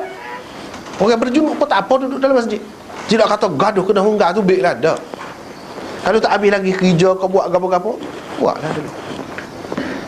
Lepas tu berjunub tu boleh kita hilangkan, boleh kita mandi, tubik mandi masuk pula. Waktu lah moleknya dia pun kata lagu tu, tapi tidak kata haram. Bagi Imam Bukhari, orang yang berjunub dalam masjid ni tidak haram. Tapi kalau bagi Imam Syafi'i, Imam Abu Hanifah dan ramai lagi orang lain, mereka kata haram, dosa. Imam Bukhari tidak berdosa. Sebab apa? Ayat tu dia tidak pakai berhubung dengan masjid, tak ada kena-mengena dengan masjid. Ayat tu maksudnya tak boleh semaya. Orang berjunub tak boleh semaya. La taqrabus salah, bukan la taqrabu mawadhi'as salah. Dia tak ada, dia orang panggil tak ada takdir lah, tak ada buat-buat tu, tak ada. Jangan kamu menghampiri semaya dalam keadaan mabuk, tak boleh. Dalam keadaan berjunub, tak boleh juga. Lepas tu illa abiri sabil tu dia bukan pakai dengan makna lalu dalam masjid, tak. Abiri sabil tu dia pakai dengan makna kecuali orang musafir. Kalau dia berjunub tak ada air, dia boleh tayamum, seperti tayamum untuk mengangkat hadas kecil juga. Tidak kata kena lomor tanah tu seluruh tubuh dia, seperti mana mandi kan, kena mandi seluruh tubuh. Tidak. Itu maksud ayat tu. Tak ada kena-mengena dengan masjid. Dia faham gitulah. Berbeza pandangan. Imam Bukhari nak cerita sini serupa dengan hak sebelum pada ni. Kalau perempuan mari kotor tidak menjadi halangan kepadanya untuk duduk dan menetap dalam masjid. Lelaki kalau berjunub, dia tak ada mari kotor, dia berjunub, berihtilam, dia boleh duduk dalam masjid serupa perempuan. Kalau mari kotor lebih berat lagi. Berjunub ringan. Sebab berjunub boleh dihilangkan dengan mandi. Mari kotor tak boleh. Kalau mari kotor tu, setara mari kotor tu boleh duduk dalam masjid, hak berjunub lebih ringan. Kau boleh. Tu ijtihad dia, pendapat dia. Apa tak boleh? Kalau orang kata tu ayat Quran, ayat Quran tu tidak dengan maksud berkait dengan masjid, semaya tak bolehnya dalam keadaan berjunub. Kalau nak semaya memanglah kena mandilah. Tak boleh tak mandi. Ambil air semaya saja ke? Tak boleh. Kalau sudah berjunub, ya kena mandi. Hatta taghtasilu, kena mandi. Kalau berjunub, itu yang dia faham. Kalau kita faham cara dia, ramai orang faham cara dia tu juga. Ini menunjukkan tak apa duduk dalam masjid kalau berjunub. Sebab apa? Dia kata Orang kafir tu Nabi bekal dalam masjid tu, tak tahu mandi mana tu. Najis lagi dalam Quran sebut. Setara tu boleh duduk dalam masjid. Kita ni kurang lagi pada dia kah? Sedangkan Nabi kata al-mu'minu, ataupun dalam setengah riwayat dia kata al-muslimu la yanjus. Orang muslim, orang mukmin ni tidak najis. Kecuali ada najis tepek lah. Kalau tubuh dia ni dengan sebab berhadas tadi, tidak najis. Dia boleh salah, dia boleh pegang orang tu, tidak kena basuh. Tak. Orang Islam tidak najis. Abu Hurairah pernah dia berjunub. Kita sudah jumpa dalam hadis Bukhari ni dulu ada dah. Nah, dia berjumpa dengan Nabi, Nabi pun pegang tangan dia. Pegang tangan dia, pepe dia tu tak serba salah. Sementara Nabi duduk kecek dengan orang lain, sikit dia lari. Dia cabut lagi. Cabut pergi mandi. Pergi mandi, mari. Nabi perasan dah. Gimana tadi? Dia kata saya berasa tak pernah sabar, tak sesuai lah. Muka saya dalam keadaan kotor. Tiba-tiba Rasulullah duduk jalan, duduk pegang tangan. Itu nak jadi ke cerita. Dia kata orang mukmin tidak najis. Mana Nabi tahu dah lah. Dia kata gitu tu berhubung dengan agama, berhubung dengan berjunuk lah. Kalau dalam keadaan berjunuk pun tak apa. Tak apa. Tu luah. Kalau mengikut cara Bukhari kan senang. Nak makan pun tak apa. Dia nak kerak kuku pun tak boleh. Nak gunting rambut kau, nak gunting misal kau tak boleh. Macam-macam lah pula karuk tu lah. Faham je tak? Faham tu karuk pula. Kuku tu kalau dipotong semasa mari kotor ataupun semasa berjunuk tu tidak akan bersambung kau akan, ataupun akan jadi batik kau saya sok macam-macam tu karuk lah kau tu. Imam Bukhari tak pakai semua. Tak ada. Boleh makan, boleh minum, boleh gap. Cuma sunnah Nabi kalau berjunuk ambil air semaya. Air semaya tu tak boleh buat semaya juga kalau lagi tak mandi. Bukan kata ambil air semaya boleh semaya dah. Tak boleh. Untuk meringankan hadas saja. Untuk meringankan hadas saja. Ambil air semaya, lepas tu tak apa. Nak buat gapo tak apa. Senang kan? Kalau cara lagu tu senang. Kalau nak mandi, boleh juga. Mandilah, tak apa. Tidak kata kena mandi selalu. Tidak. Tidak lagu tu.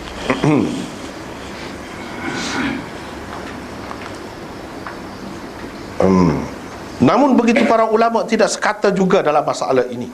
Kerana itulah Bukhari tidak membuat keputusan yang mu'tamad tentang hukumnya. Dia tidak kata tidur orang lelaki di dalam masjid tidak diharuskan atau diharuskan dan sebagainya. Dia tak kata lah.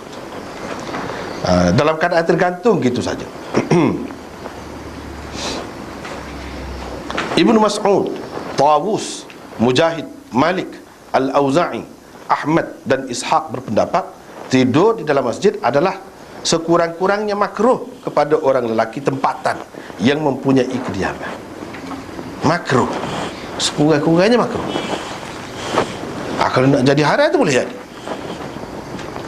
Ada pendapat sekurang-kurangnya makruh. Ni mengikut damun ni. Kalau ada rumah lah orang tempatan, rumah dia sebelah tu ya, tak jauh, dia pergi duduk tidur dalam masjid. Ia hanya dibenarkan, diharuskan kepada orang lelaki yang tidak mempunyai kediaman atau orang lelaki yang bermusafir. Itu saja, tak boleh tidur dalam masjid. Kalau tidur duduk tunggu semaya tu jenera tu dah tu tak apa, ni maksud tidur sungguh ni. Buat tempat tidur ni. Ibnu Umar, Sa'id bin Al-Musayyab, Atha, Ibnu Sirin, Sulaiman bin Yasar, Hasan Basri, Abu Hanifah, Syafi'i, Sufyan Ats-Tsauri dan jumhur ulama berpendapat harus, bukan makruh. Harus. Nak kata haram jauh. Harus memang boleh lah. Tetapi jika dia mempunyai kediaman, adalah lebih elok kepadanya tidur di kediamannya sendiri. Imam Bukhari dalam masalah ni serupa dengan apa-apa, serupa dengan jumhur ulama, iaitu boleh tidur dalam masjid, tak apa. Harus. Tidak kata lebih molek. Kalau ada rumah dekat, lebih baik tidur di rumah, lebih baik. Itu saja.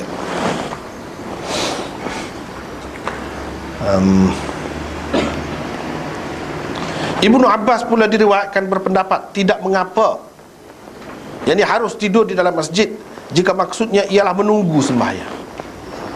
Jadi nak tunggu pagi esok subuh, kita dengan maksud nak tunggu sembahyang lah. Kena ada niat tu baru boleh. Tetapi beliau tidak membenarkan masjid dijadikan sebagai tempat tidur yang tetap buat selama-lama. Kalau nak tidur kan balik masjid. Masjid itulah tempat dia. Dia tak boleh. Kalau Ibnu Abbas lagu tu. Selain daripada mengisyaratkan kepada perbezaan pendapat ulama berhubung dengan masalah ini dan menyatakan pandangan beliau sendiri tentangnya, Imam Bukhari juga mahu mengingatkan para pembaca sahihnya kepada hadis-hadis yang dengan terang melarang orang-orang lelaki daripada tidur di dalam masjid. Hadis-hadis seperti itu sebenarnya tidak ada satu pun yang sahih. Jadi boleh jadi dia kira orang kata tak boleh tu siapa kau mereka haram, dia terpengaruh dengan hadis-hadis ni. Jadi bila-bila dia nak ayat lain, dia nak ayat ni juga, iaitu tak boleh pakai, tak boleh ambil kira hadis-hadis hak menampakkan larangan tidur dalam masjid ni orang lelaki, tak boleh pakai sebab tak ada satu pun yang sahih. Sebab itulah dia awak mari tu Anas gini-gini kata, orang ni gini-gini kata tu.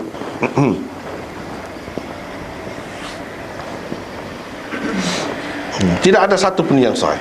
Kalau tidak maudhu', paling tinggi ia dhaif. Paling tinggi pun dhaif. Lepas tu gak maudhu' lah banyak kan. Kalau cerita larangan-larangan tidur dalam masjid ni, orang lelaki ni, orang lelaki. Orang perempuan habis dah cerita ni.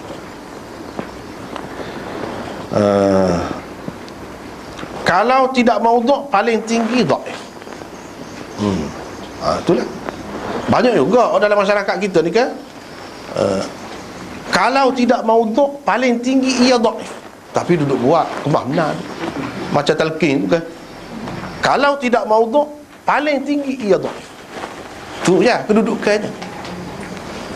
Nak kata sunnah jauh, bukan sunnah lagu tu. Misalnya itu antara contoh. Dan nak buat bila ajar juga, talqin juga, mayat juga, malaikat mari. Bukan nakir mari. Bukan sebarangan orang demo ni dia ajar ni lari. Bergerak tangan lari. Malaikat. Jadi nampak bodoh sangat malaikat ni. Nampak macam orang biasa. Hadis kau lagu tu. Situ nampak dah karut dia.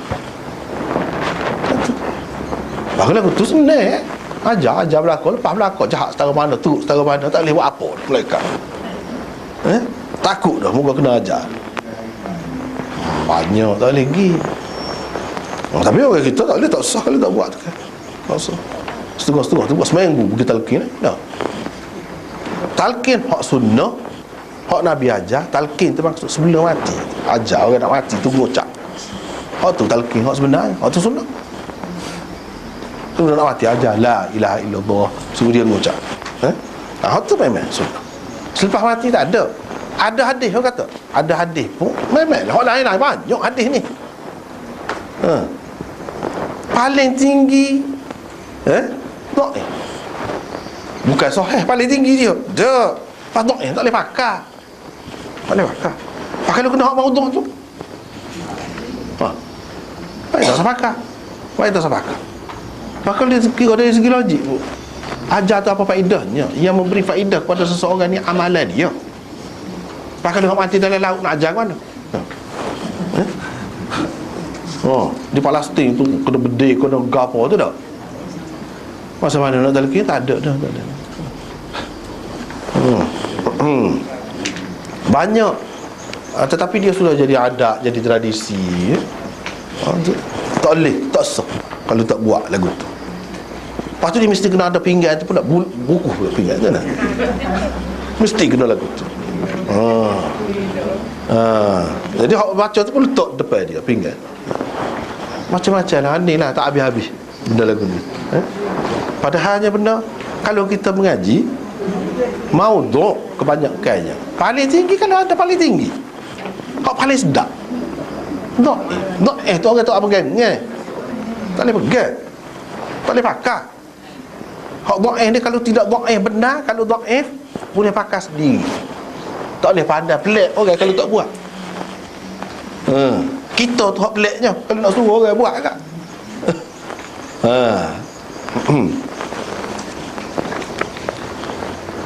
Baik, kita tengok. Oleh itu ia sama sekali tidak boleh dijadikan dalil dan hujjah. Antaranya ialah hadis riwayat Abdul Razzaq daripada Jabir ini.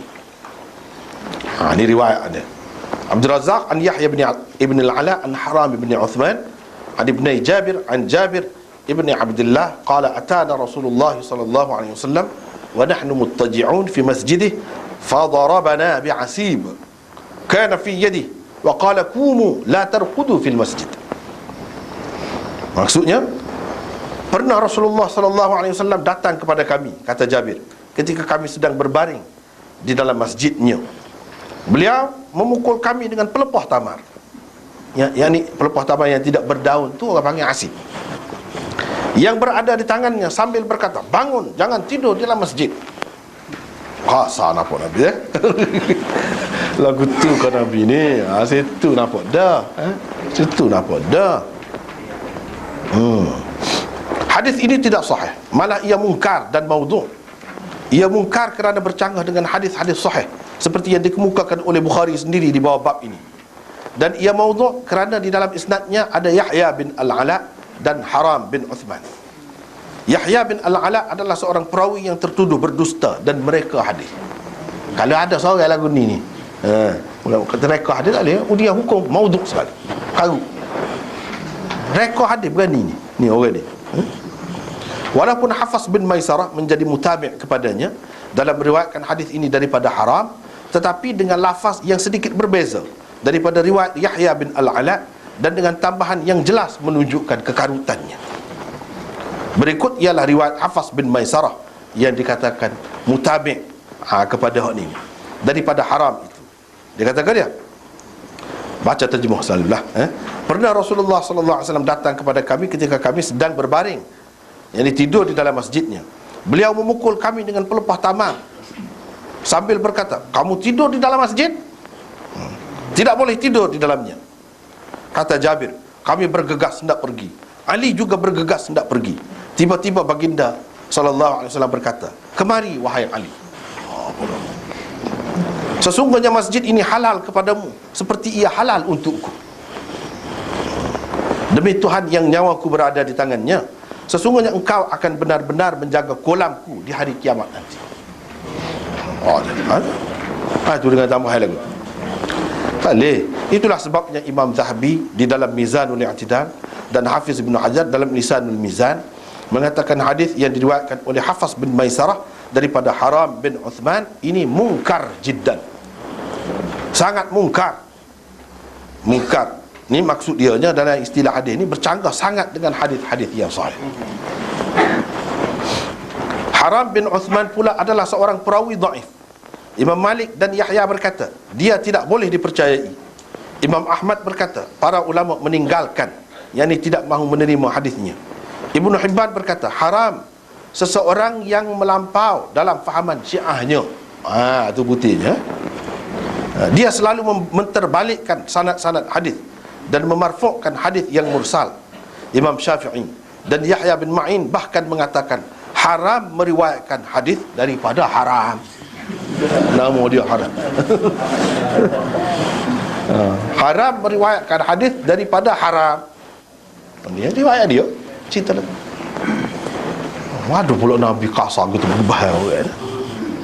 Sebab tu kena beringat, kalau hadis-hadis hak jenis nampak kasar gini kan, antaranya yang masyhur yang kita pun selalu sebut juga, tapi telah sebut dah juga sebelum pada ni pun, iaitu ada sahabat bui, hak ni harta dia, hak ni bui kepada Nabi untuk Islam. Ada seorang sahabat tu dia mari dia bui istiqamah. Nabi pun ambil mah pekor, nasib baik tak kena. Tak kena. Jadi kasar nampak tu kan. Apa kalau tak boleh dia royak lah. Sepuluh saat dia kata nak bagi jariah lah, kata dia semua muka dia tak ada anak, nak pakai anak tinuk seorang. Lagu mana? Nabi kata tak boleh. Dia kata kalau setengah banyak lagi tak boleh. Kalau Satu per tiga tu banyak lagi, tapi boleh lah kalau 1/3. Dia kata dia royak. Mu tinggal anak pinak kamu dalam keadaan kaya, senang, lebih baik lagi daripada mu tinggal anak-anak kamu menadah tangan minta sedekah dengan orang. Tu Nabi kata. Dia royak boleh dipekong. Itu riwayat Ibnu Ishaq. Ibnu Ishaq punya cerita. Jadi kena beringat. Kalau nak nampak kasar-kasar gini, tapi ada tu dalam Abu Daud, dalam kampung kita ada. Kena beringat. Setengah-setengah orang dia nak royak. Ni pasal dia tidak layak, dia tak cukup syarat dia. Sebab tu Nabi bertindak begitu. Bertindak begitu pun tak sesuai tu. Kalau nak kira macam ni lah. Dah orang dia tak tahu, royak lah dulu, pergi bahas selalu. Tak sesuai dengan sifat Nabi tu.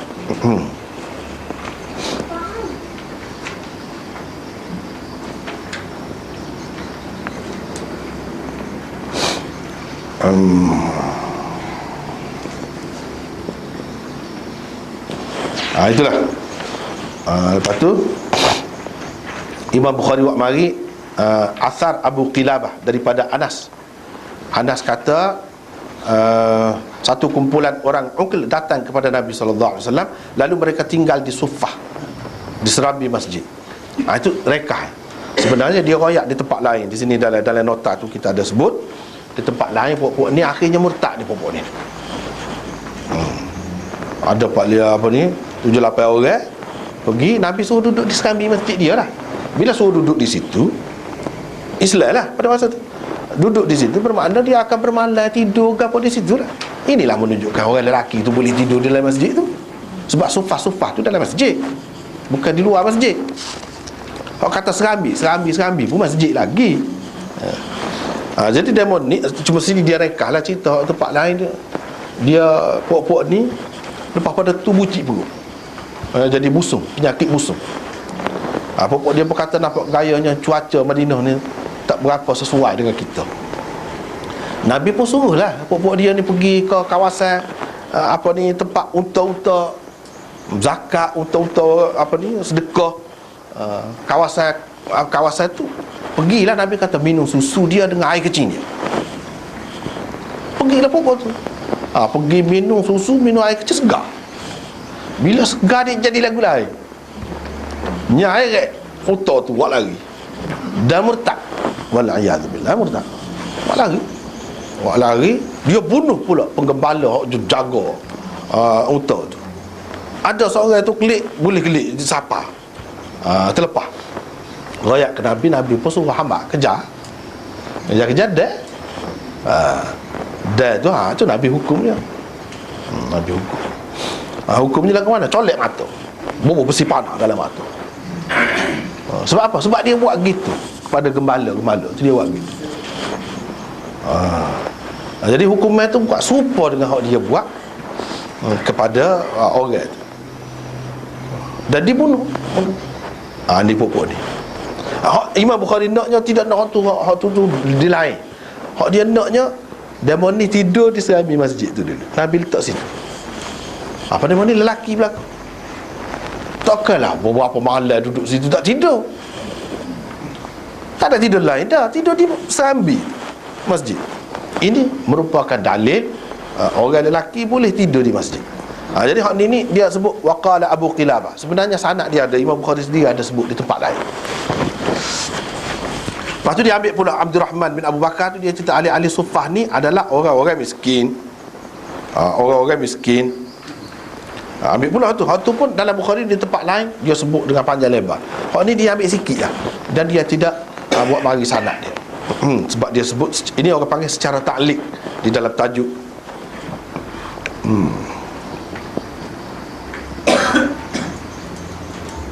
Dalam tajuk tu secara ta'liq. Ibnu Umar kata, ni hadis hak mula-mula, semasa muda belia dan belum berumah tangga, dia selalu tidur di dalam masjid Nabi SAW. Selalu tidur dalam masjid. Apa dia orang lelaki, menunjukkan boleh. Dia tidur ni bukan tidur tengah hari, tidur malam, kamu tidur masjid. Menunjukkan boleh. Jadi hadis-hadis hak kata tak boleh tidur, Nabi larang, tidak sekuat hak ni. Kalau kata sahih pun tidak sekuat hak ni. Apalagi seperti yang kita sudah bincang tadi, tidak ada satu pun yang sahih hak larang tu. Nota 933 tu antara panduan dan petunjuk yang dapat diambil daripada hadis ini ialah: satu, ia jelas menunjukkan keharusan orang lelaki tidur di dalam masjid walaupun dia bukan seorang musafir. Ibnu Umar tu memang orang situ dah, bukannya musafir. Supaya puak-puak tadi tu, puak-puak Uql dan Urainah tu, memang puak-puak tu orang jauh, tak ada keluarga situ. Ibnu Umar ni anak Sayyidina Umar, tapi dia tidur di masjid juga. Ini menunjukkan hak tidak musafir pun boleh, hak ada rumah situ lah pun boleh tidur di masjid ni. Yang kedua, orang yang mempunyai kediaman yang tidak jauh dari masjid juga boleh tidur dan duduk di dalam masjid. Boleh. Ada rumah situ lah, boleh tidur dalam masjid, boleh duduk.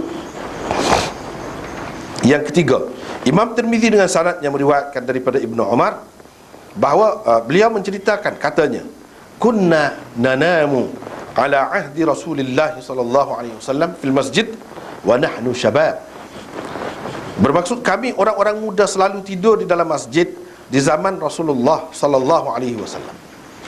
Dalam Tirmizi ada sebut. Hadis ini menunjukkan bukan Ibnu Umar seorang sahaja yang tidur di dalam masjid di zaman Rasulullah sallallahu alaihi wasallam, tetapi ramai lagi kawan-kawan sebayanya turut tidur bersama dia di masjid. Lagilah mana bukan seorang. Kalau tak kata dikecualikan dia khusus ke? Tidak khusus. Ramai lagi orang-orang lain yang sebaya dengan dia, anak-anak muda tidur di masjid. Menunjukkan orang lelaki boleh tidur di dalam masjid. Yang keempat, dari segi keharusan tidur atau berada selama beberapa hari di dalam masjid, sama ada dengan niat beriktikaf atau tidak.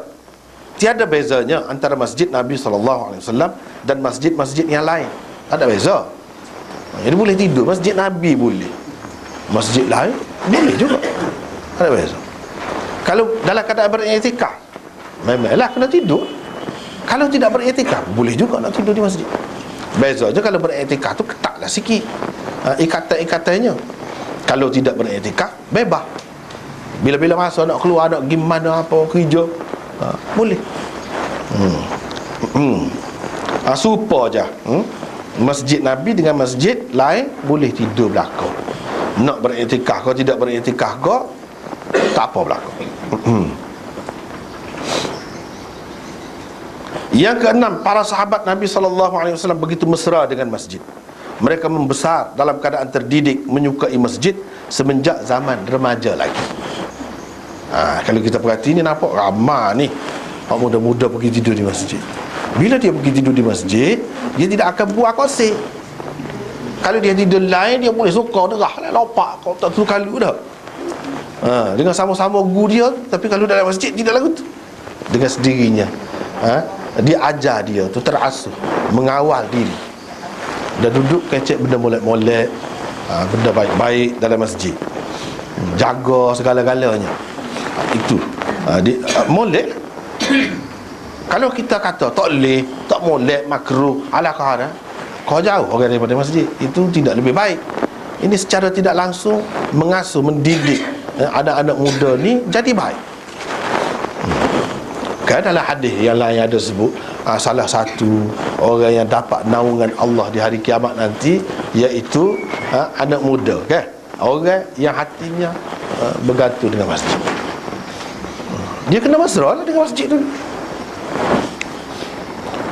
Dia berasa ada faedah duduk masjid. Kalau duduk saja pun tidak semayang pun, kita kata iktikaf, boleh pahala dah. Boleh pahala dah. Kalau semayang tu lagilah. Lepas tu dengan duduk di masjid, mudah nak dapat apa di jemaah ke apa, tak tinggal ke apa, mudah. Sebab duduk di masjid. Sepatutnya boleh dibiarkan lah. Kalau ada anak ni nak pergi mana, nak pergi duduk masjid, tidur di masjid, jumpa dengan saya masjid, bagus, biarnya pergi. Kalau balasah lain, balasah lain. Dia tidak adalah apa ni, hukum-hukum yang khusus yang ketat seperti masjid tu. Tapi kalau di masjid memang terlatih seseorang tu mengawal diri dia. Dia tidak akan kecek kosih, tidak akan buat benda-benda yang bukan-bukan dah. Di masjid. Tapi di masjid kita ni masalah juga sekarang ni kan, dia tutup koci. Kalau duduk luar tu sejuk benar, budak-budak dah.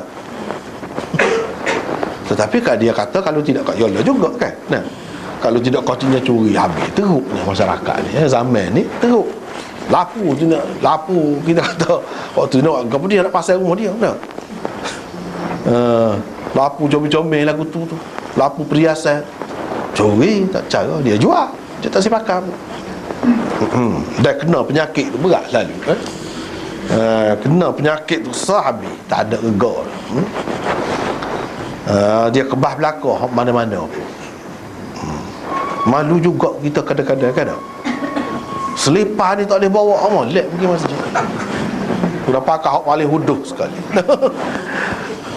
Kalau hak molek habis tak ada. Jadi hak pergi masjid tu dengan niat lagu tu dah hati dia. Pada boleh apa hasilnya? Nak dapat cahaya lagu mana? Pergi masjid tu lagu tu dah pasal niat tu. Kalau Tuhan tidak buka hati buat ni, berat juga ni. Kalau nak kira biasa-biasa ni, dia buat kesalahan besar tu. Kalau di lain pun salah dah, di masjid pula. Jadi orang tak boleh tengok lah umat Islam ni kasut comel, kaya kasut tu comel. Kalau di masjid tak boleh tengok. Sebab apa? Tak selamat. Balik kaki ayat. Teruknya zaman ni. Jadi menasabahlah kalau koci. Tapi koci pun dia tidak koci pagar besar, boleh masuk, kena kira tu. Boleh masuk, boleh duduk luar tu pun kira masjid juga. Kena pahala boleh juga duduk luar tu pun. Cumanya kalau terdedah sangat ni kan, hak gila pun ada juga masuk dalam masjid tu. Itulah susahnya. Jadi tak selamat pula. Jadi kena fikir jugalah waktu lagu mana cara tu. Lagu mana cara. Antaranya kalau kita buat misalnya ada ruang di atas, boleh koci kopi tu, kau budak boleh duduk dalam tu, ataupun orang-orang masa dia boleh duduk dalam tu. Tapi dengan kawalan lah. Kalau ada siap molek benar lah, dia boleh kawal. Setengah-setengah masjid tu, tapi tempat kita tak berapa nampak. Kalau luar-luar negeri memang banyak dah ada masjid tu, dia buat macam rumah tumpangnya gitu. Kita boleh pergi dengan keluarga kita duduk situ. Sekat 3 hari, tak ada bayar apa-apa, duduk. Tu bagus kalau buat lagu tu. Dalam masjid juga. Cuma apabila duduk dalam masjid pergi dengan keluarga tu, kena beringat sikit lah. Lah bukan tidur sekali tu tak apa lagi. Takut jadi sampai kau peringkat berjunuk. Jangan. Kalau bilik tu masuk dalam masjid, seperti sufah ni. Tapi kalau bilik tu memang jelas di luar masjid, tak apa. Tepi masjid tak apa. Boleh. Setengah-setengah negeri tu memang dia buat dalam ruang masjid. Jadi kena jagalah hak tu. Hak kata boleh, Imam Bukhari gapo kata pun, kalau berjunuk, setelah berjunuk duduk dalam masjid tu. Nak menyebabkan jadi berjunuk dalam masjid tu tak boleh. Hak hadis kata kamu halal kepada kamu, apa yang halal kepada aku tu tak sahih, tak betul tu, karu. Hak tadi tu tak ada halal kepada siapa-siapa ke masjid ni. Jadi tak boleh lah, kena jagalah hak tu. Yang ketujuhnya mafhum daripada kata-kata Ibnu Umar, bahawa semasa muda belia dan belum berumah tangga, dia selalu tidur di dalam masjid Nabi SAW, ialah selepas berumah tangga keadaannya tidak begitu lagi. Beliau kalau tidur pun di masjid tidaklah sekerap semasa bujang dahulu. Ini kerana orang lelaki yang sudah berumah tangga terikat dengan banyak tanggungjawab lain selain tanggungjawab menjaga ahli keluarga dan rumah tangganya. Kita faham situ. Dia kata dulu semasa muda-muda, apa dia? Faham? Mana selepas dia berumah tangga, dia tua tidak gitu. Nak iktikaf, iyalah pergilah ke masjid. Tidak mudah-mudah nak pergi masjid. Tinggal anak bini di rumah. Kalau nak pergi iktikaf, tak apalah. Tapi iktikaf dia tidak sokmo. Dia tidak sokmo. Itu maksudnya. Bila sudah berumah tangga, ada tanggungjawab lain. Bila sudah kerja, ada tanggungjawab lain.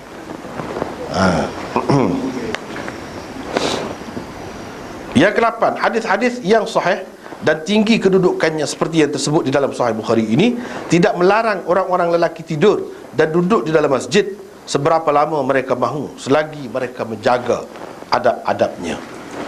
Nah, itulah. Jadi nampaknya masa pun kita banyak dah. Sekatu dulu, tak ada habis juga bab ni. Kita sambung minggu depan lah, insya-Allah.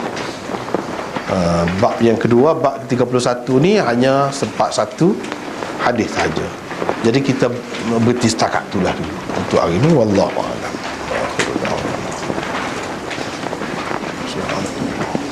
Alhamdulillah. Jika tadi uraian kita masuk pengetahuan baru bagi setengah ahli tentang syair tadi yang merupakan ilmu balagh. Sebelum saya buka untuk soalan-soalan daripada umat ini, kita ada beberapa pengumuman. Yang pertama, wakaf untuk Sultan itu masih ada siapa yang ingin berwakaf RM50 lebih kat sini. Yang kedua, dulu kita ada bincang untuk pembangunan Darul Kausar, iaitu kita mungkin dalam beberapa waktu yang dekat kita akan tubuh satu usaha untuk mencari tabung untuk perpustakaan. Sebab kita tahu di India, Pakistan, malah di beberapa negara Arab tinggi banyak bahan-bahan buku rujukan, terutama di India, Pakistan. Jadi walaupun setengah-setengahnya mungkin mereka telah masuk dalam website, boleh download dan sebagainya, tapi untuk pakaian Al-Quran dan Al-Kausar ni, kalau kita ada perpustakaan yang penuh dengan bahan-bahan buku ini, ia amat penting dan juga amat bermanfaat kepada pelajar. Mungkin setengah daripada kitab-kitab itu tak ada di perpustakaan di institusi kita ni, atau perpustakaan awam macam saya tak tahu perpustakaan Al-Zahra tu duduk lalu je, anak-anak ada masuk, kita sendiri tak pergilah membuat pendidikan perpustakaan itu. Jadi kalau kita boleh dapat antara 60 hingga 100 ribu ni, boleh hantar wakil yang baik dalam bahasa dan sebagainya untuk mencari, dan kita minta juga membawa pulang.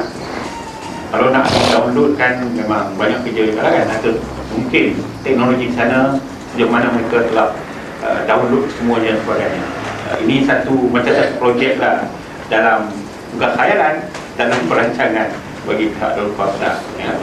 Saya membuat rumah ini untuk ahli-ahli mungkin boleh bercadang lah bagaimana sumbangannya nanti mungkin ada jawatan kuasa untuk membantu dan sebagainya ini amat penting. Dan buat masa ini memanglah Darul Kausar baru mula dalam 2 tahun 2 tahun lebih di situ, tempat baru jadi graduatnya pun belum ada lagi sebenarnya masa itu amat diperlukan. Satu lagi kenapa kita perlukan pembinaan bangunan Darul Kausar itu dengan segera, sebab kita rugi belajar. Sebab pelajar dia kalau dah sempat pergi Pucelung tu, kalau ahli-ahli semua biasa pergi jauh sikit lah ke sebelah atas ke Kausar Link, Kausar Link tapi bila asrama tak cukup, pelajar tak ada kemudahan ini, jadi mereka keluar pergi belajar di tempat lain. Jadi Darul Kausar akan rugi bilangan pelajar. Sebab kita perlulah wakaf ni pun untuk kita dapat contohnya, kalau kita sediakan asrama untuk pelajar muslimat dan muslimin Okey, sekarang saya buka soalan satu lagi tentang anak yatim tu. Memang terbuka lagi kan anak yatim ni dulu kita ada sebut kan, projek anak yatim ni yang bawah 15 tahun. Kalau ada masih di Kementerian di tempat Kausar lama. Kalau ada anak jiran ke siapa ke yang bawah pada 15, boleh hantar ke situ. Macam kita bawa diri dia dan pakai kit dan lain-lain semua disediakan. Ini satu amalan yang baik ni kalau di sekolah mahad perempuan lelaki selalu bila PIBG tu ada promosi dia sebut siapa nak bantu anak yatim di Bumi Besar untuk daripada tahun pertama atau daripada tahun awal dia sampai ke habis. Bayangkan kalau kita ambil 1-2 dan mereka ni besok-besoknya jadi seorang ilmuwan yang mengamalkan Islam juga mengamalkan ilmu yang pelajari, berapa banyak saham kita boleh ya. Ini apa yang Darukat Sobat pun untuk yatim tu berupa dalam peruntukan yang sedemikian juga. Jadi bolehlah tolong iklankan dan carilah anak-anak yatim daripada pepeliharaan. Saya tahu banyak anak-anak yatim ni sama ada bapa saja meninggal banyaknya atau ibu meninggal, tapi kebanyakan bapa yang meninggal ni dia jadi haru biru, anak orang berjuang Islam dan sebagainya, tapi bila bapa dah tak ada, bantuan sokongan kurang, dia belajar masuk rumah orang, buat kerja tak elok. Ini yang berlaku. Bukan kata di kalangan orang-orang yang jahil tentang agama, anak-anak orang yang kuat agama ni pun dia tak dapat nak uruskan keadaan anak dia. Mungkinlah dia terima ilmu agama tu untuk diri dia saja, dia tak hebat kepada keluarga. Mungkin ini memang ya. Dalam soalan daripada Muslimat, ada soalan.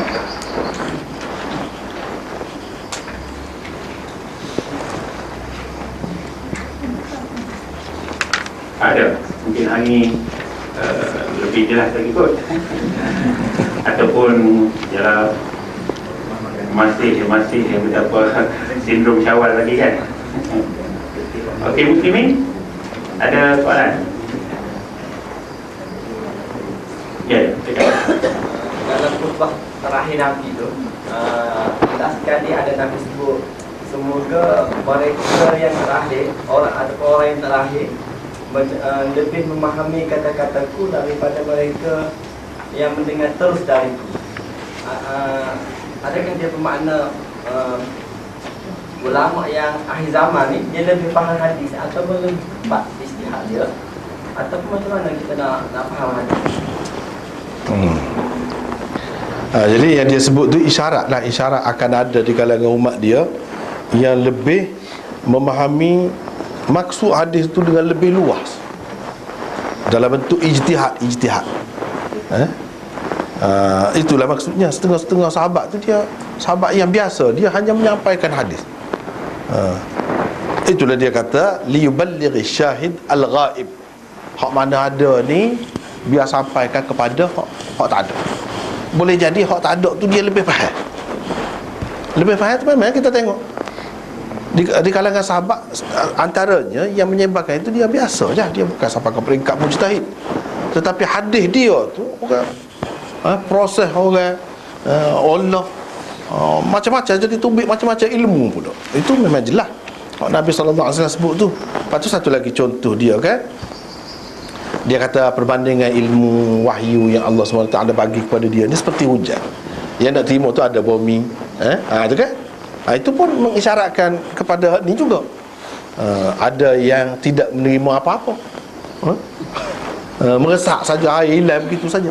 Ada yang menakung air saja, ada yang menakung air dan menumbuhkan tumbuh-tumbuhan. Itu isyarat kepada hak tu.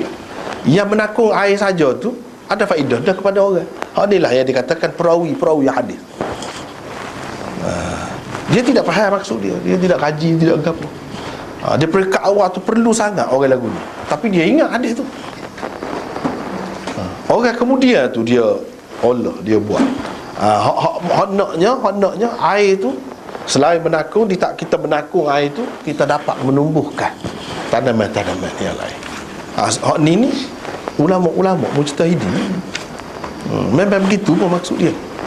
Sebab itulah boleh jadi orang kemudian dia sebut isyarat kepada hak kemudian tu akan ada hak lebih dari segi ilmu, dari segi maqam suku.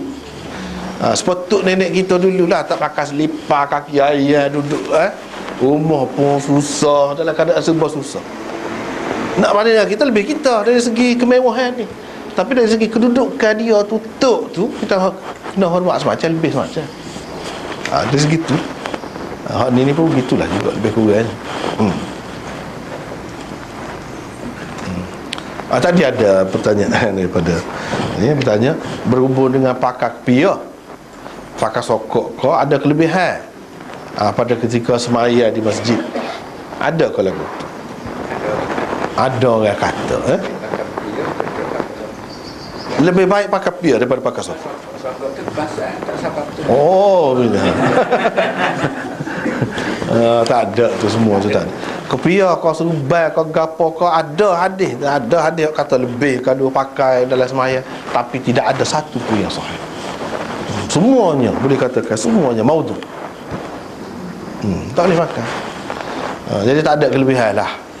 Kita tengok kan dulu kita sudah jumpa ada Jabir tu pakai salah kain saja. Di mana tudung kepala ke apa tak ada. Jadi tidak menentukan. Tidak menentukan. Ada kelebihan ke apa, kepiah kau serbai, kau sokok, kau gapo kau, ataupun antaranya lebih hot ni daripada hot ni kan, tak ada semua tu. Tak ada. Cuma dia asalnya di kalangan orang Arab, dia pakai tudung kepala tu sebagai penyempurna pakaian dia. Tak lengkap. Seperti mana kalau orang ni pakai, tak pakai kasut, tak sempurna. Ni pakai atas kepala ni bagi dia dalam tradisi dia. Bukan nak ikat orang Islam dengan hak tu, tidak. Orang Islam di mana-mana tak terikat dengan hak tu pun tak apa. Tidak kata jadi lebih. Kerana tu tak ada hadis, tak ada. Jadi kerana pegang lagu-lagu saat ni lah, ada setengah-setengah tempat tu kan, kalau orang tak pakai piah, dia ambil piah bubuh atas kepala tu, tak. Itu tak kena, tu tak perlu. Mengganggu orang. Ustaz, kalau kita tengok lebar di negeri kita ni kan, pesi pakai lagi itu mana suruh anak kita lebar, itu pakai lagi itu mengikut tradisi sajalah. Uruf, orang panggil uruf. Uruf ni dia boleh berubah. Supaya makanan lah, orang ni makan gol ni, lepas tu nak makan gol lain pula, tak apa, betul. Uruf. Dan benda tu tidak jadi kata siapa satu hukum mesti ke apa. Dan kita tidak menilai dari segi ilmu dia ke apa dengan sebab tidak, itu tak boleh, tak kena lah. Dan dia boleh berubah macam uruf di Mesir dulu pun gitu juga. Lepas tu dia bertukar orang dia lagu lain. Benda tu bukan suatu ketetapan. Jadi setengah-setengah pihak kata siapa fasik, orang lelaki lah, kalau tak tudung kepala tu, itu tak kena, tu tak ada dalil. Langsung tak ada dalil. Perempuan Filipina tu pakai lakon bulat labuh dengan tiga sisi dia waktu jahit. Lebih molek, lebih menutup, lebih molek kepada perempuan tu. Dan kalau tak pakai tudung terdedah, memang fasik. Fasik tu. Kalau perempuan, kata tadi lelaki tidak fasik tu. Tapi kalau perempuan memang fasik. Jadi dia kena pakai tudung. Soal tudung kecil, tudung besar tu cerita kemudian dah. Memang kalau hak besar lebih molek, lebih menutup, lebih baik, ya. Itu betul kalau perempuan. Kalau lelaki tidak. Tak boleh kita kata orang hak pakai gini lebih daripada hak ni. Tak ada lah. Kita tengok orang cuti juga, dia pakai tudung tapi baju dia baju adik dia tak sebenar lah tu. Tak sebenar. termasuk klasik lagi. Kalau menutup tak apa, tapi kalau menampakkan susuk tubuh tak molek jugalah. Tu ke mana-mana. Tak boleh lah tu. Kena jagalah tu. Kalau fasik tu berat lah fasik tu. Tidak masuk klasik lagi lah. Kena tak berani nak kata lah tu. Tak berani nak kata, tetapi berat juga, salah juga tu. Kalau lagu tu salah. Salah. Dia tidak, hak tak boleh ni yang kena jaga. Dia bukan dari segi kulit, warna kulit saja. Susuk tubuh pun tak boleh nampak. Bentuk tubuh tak boleh nampak. Kalau pakai seluar ketat kan nampak. Nampak. Jadi tak boleh lah kalau lagu tu. Kena jaga. Hak molek kita buat tu lebih baik untuk kita. Tutup muka kita sudah bicara.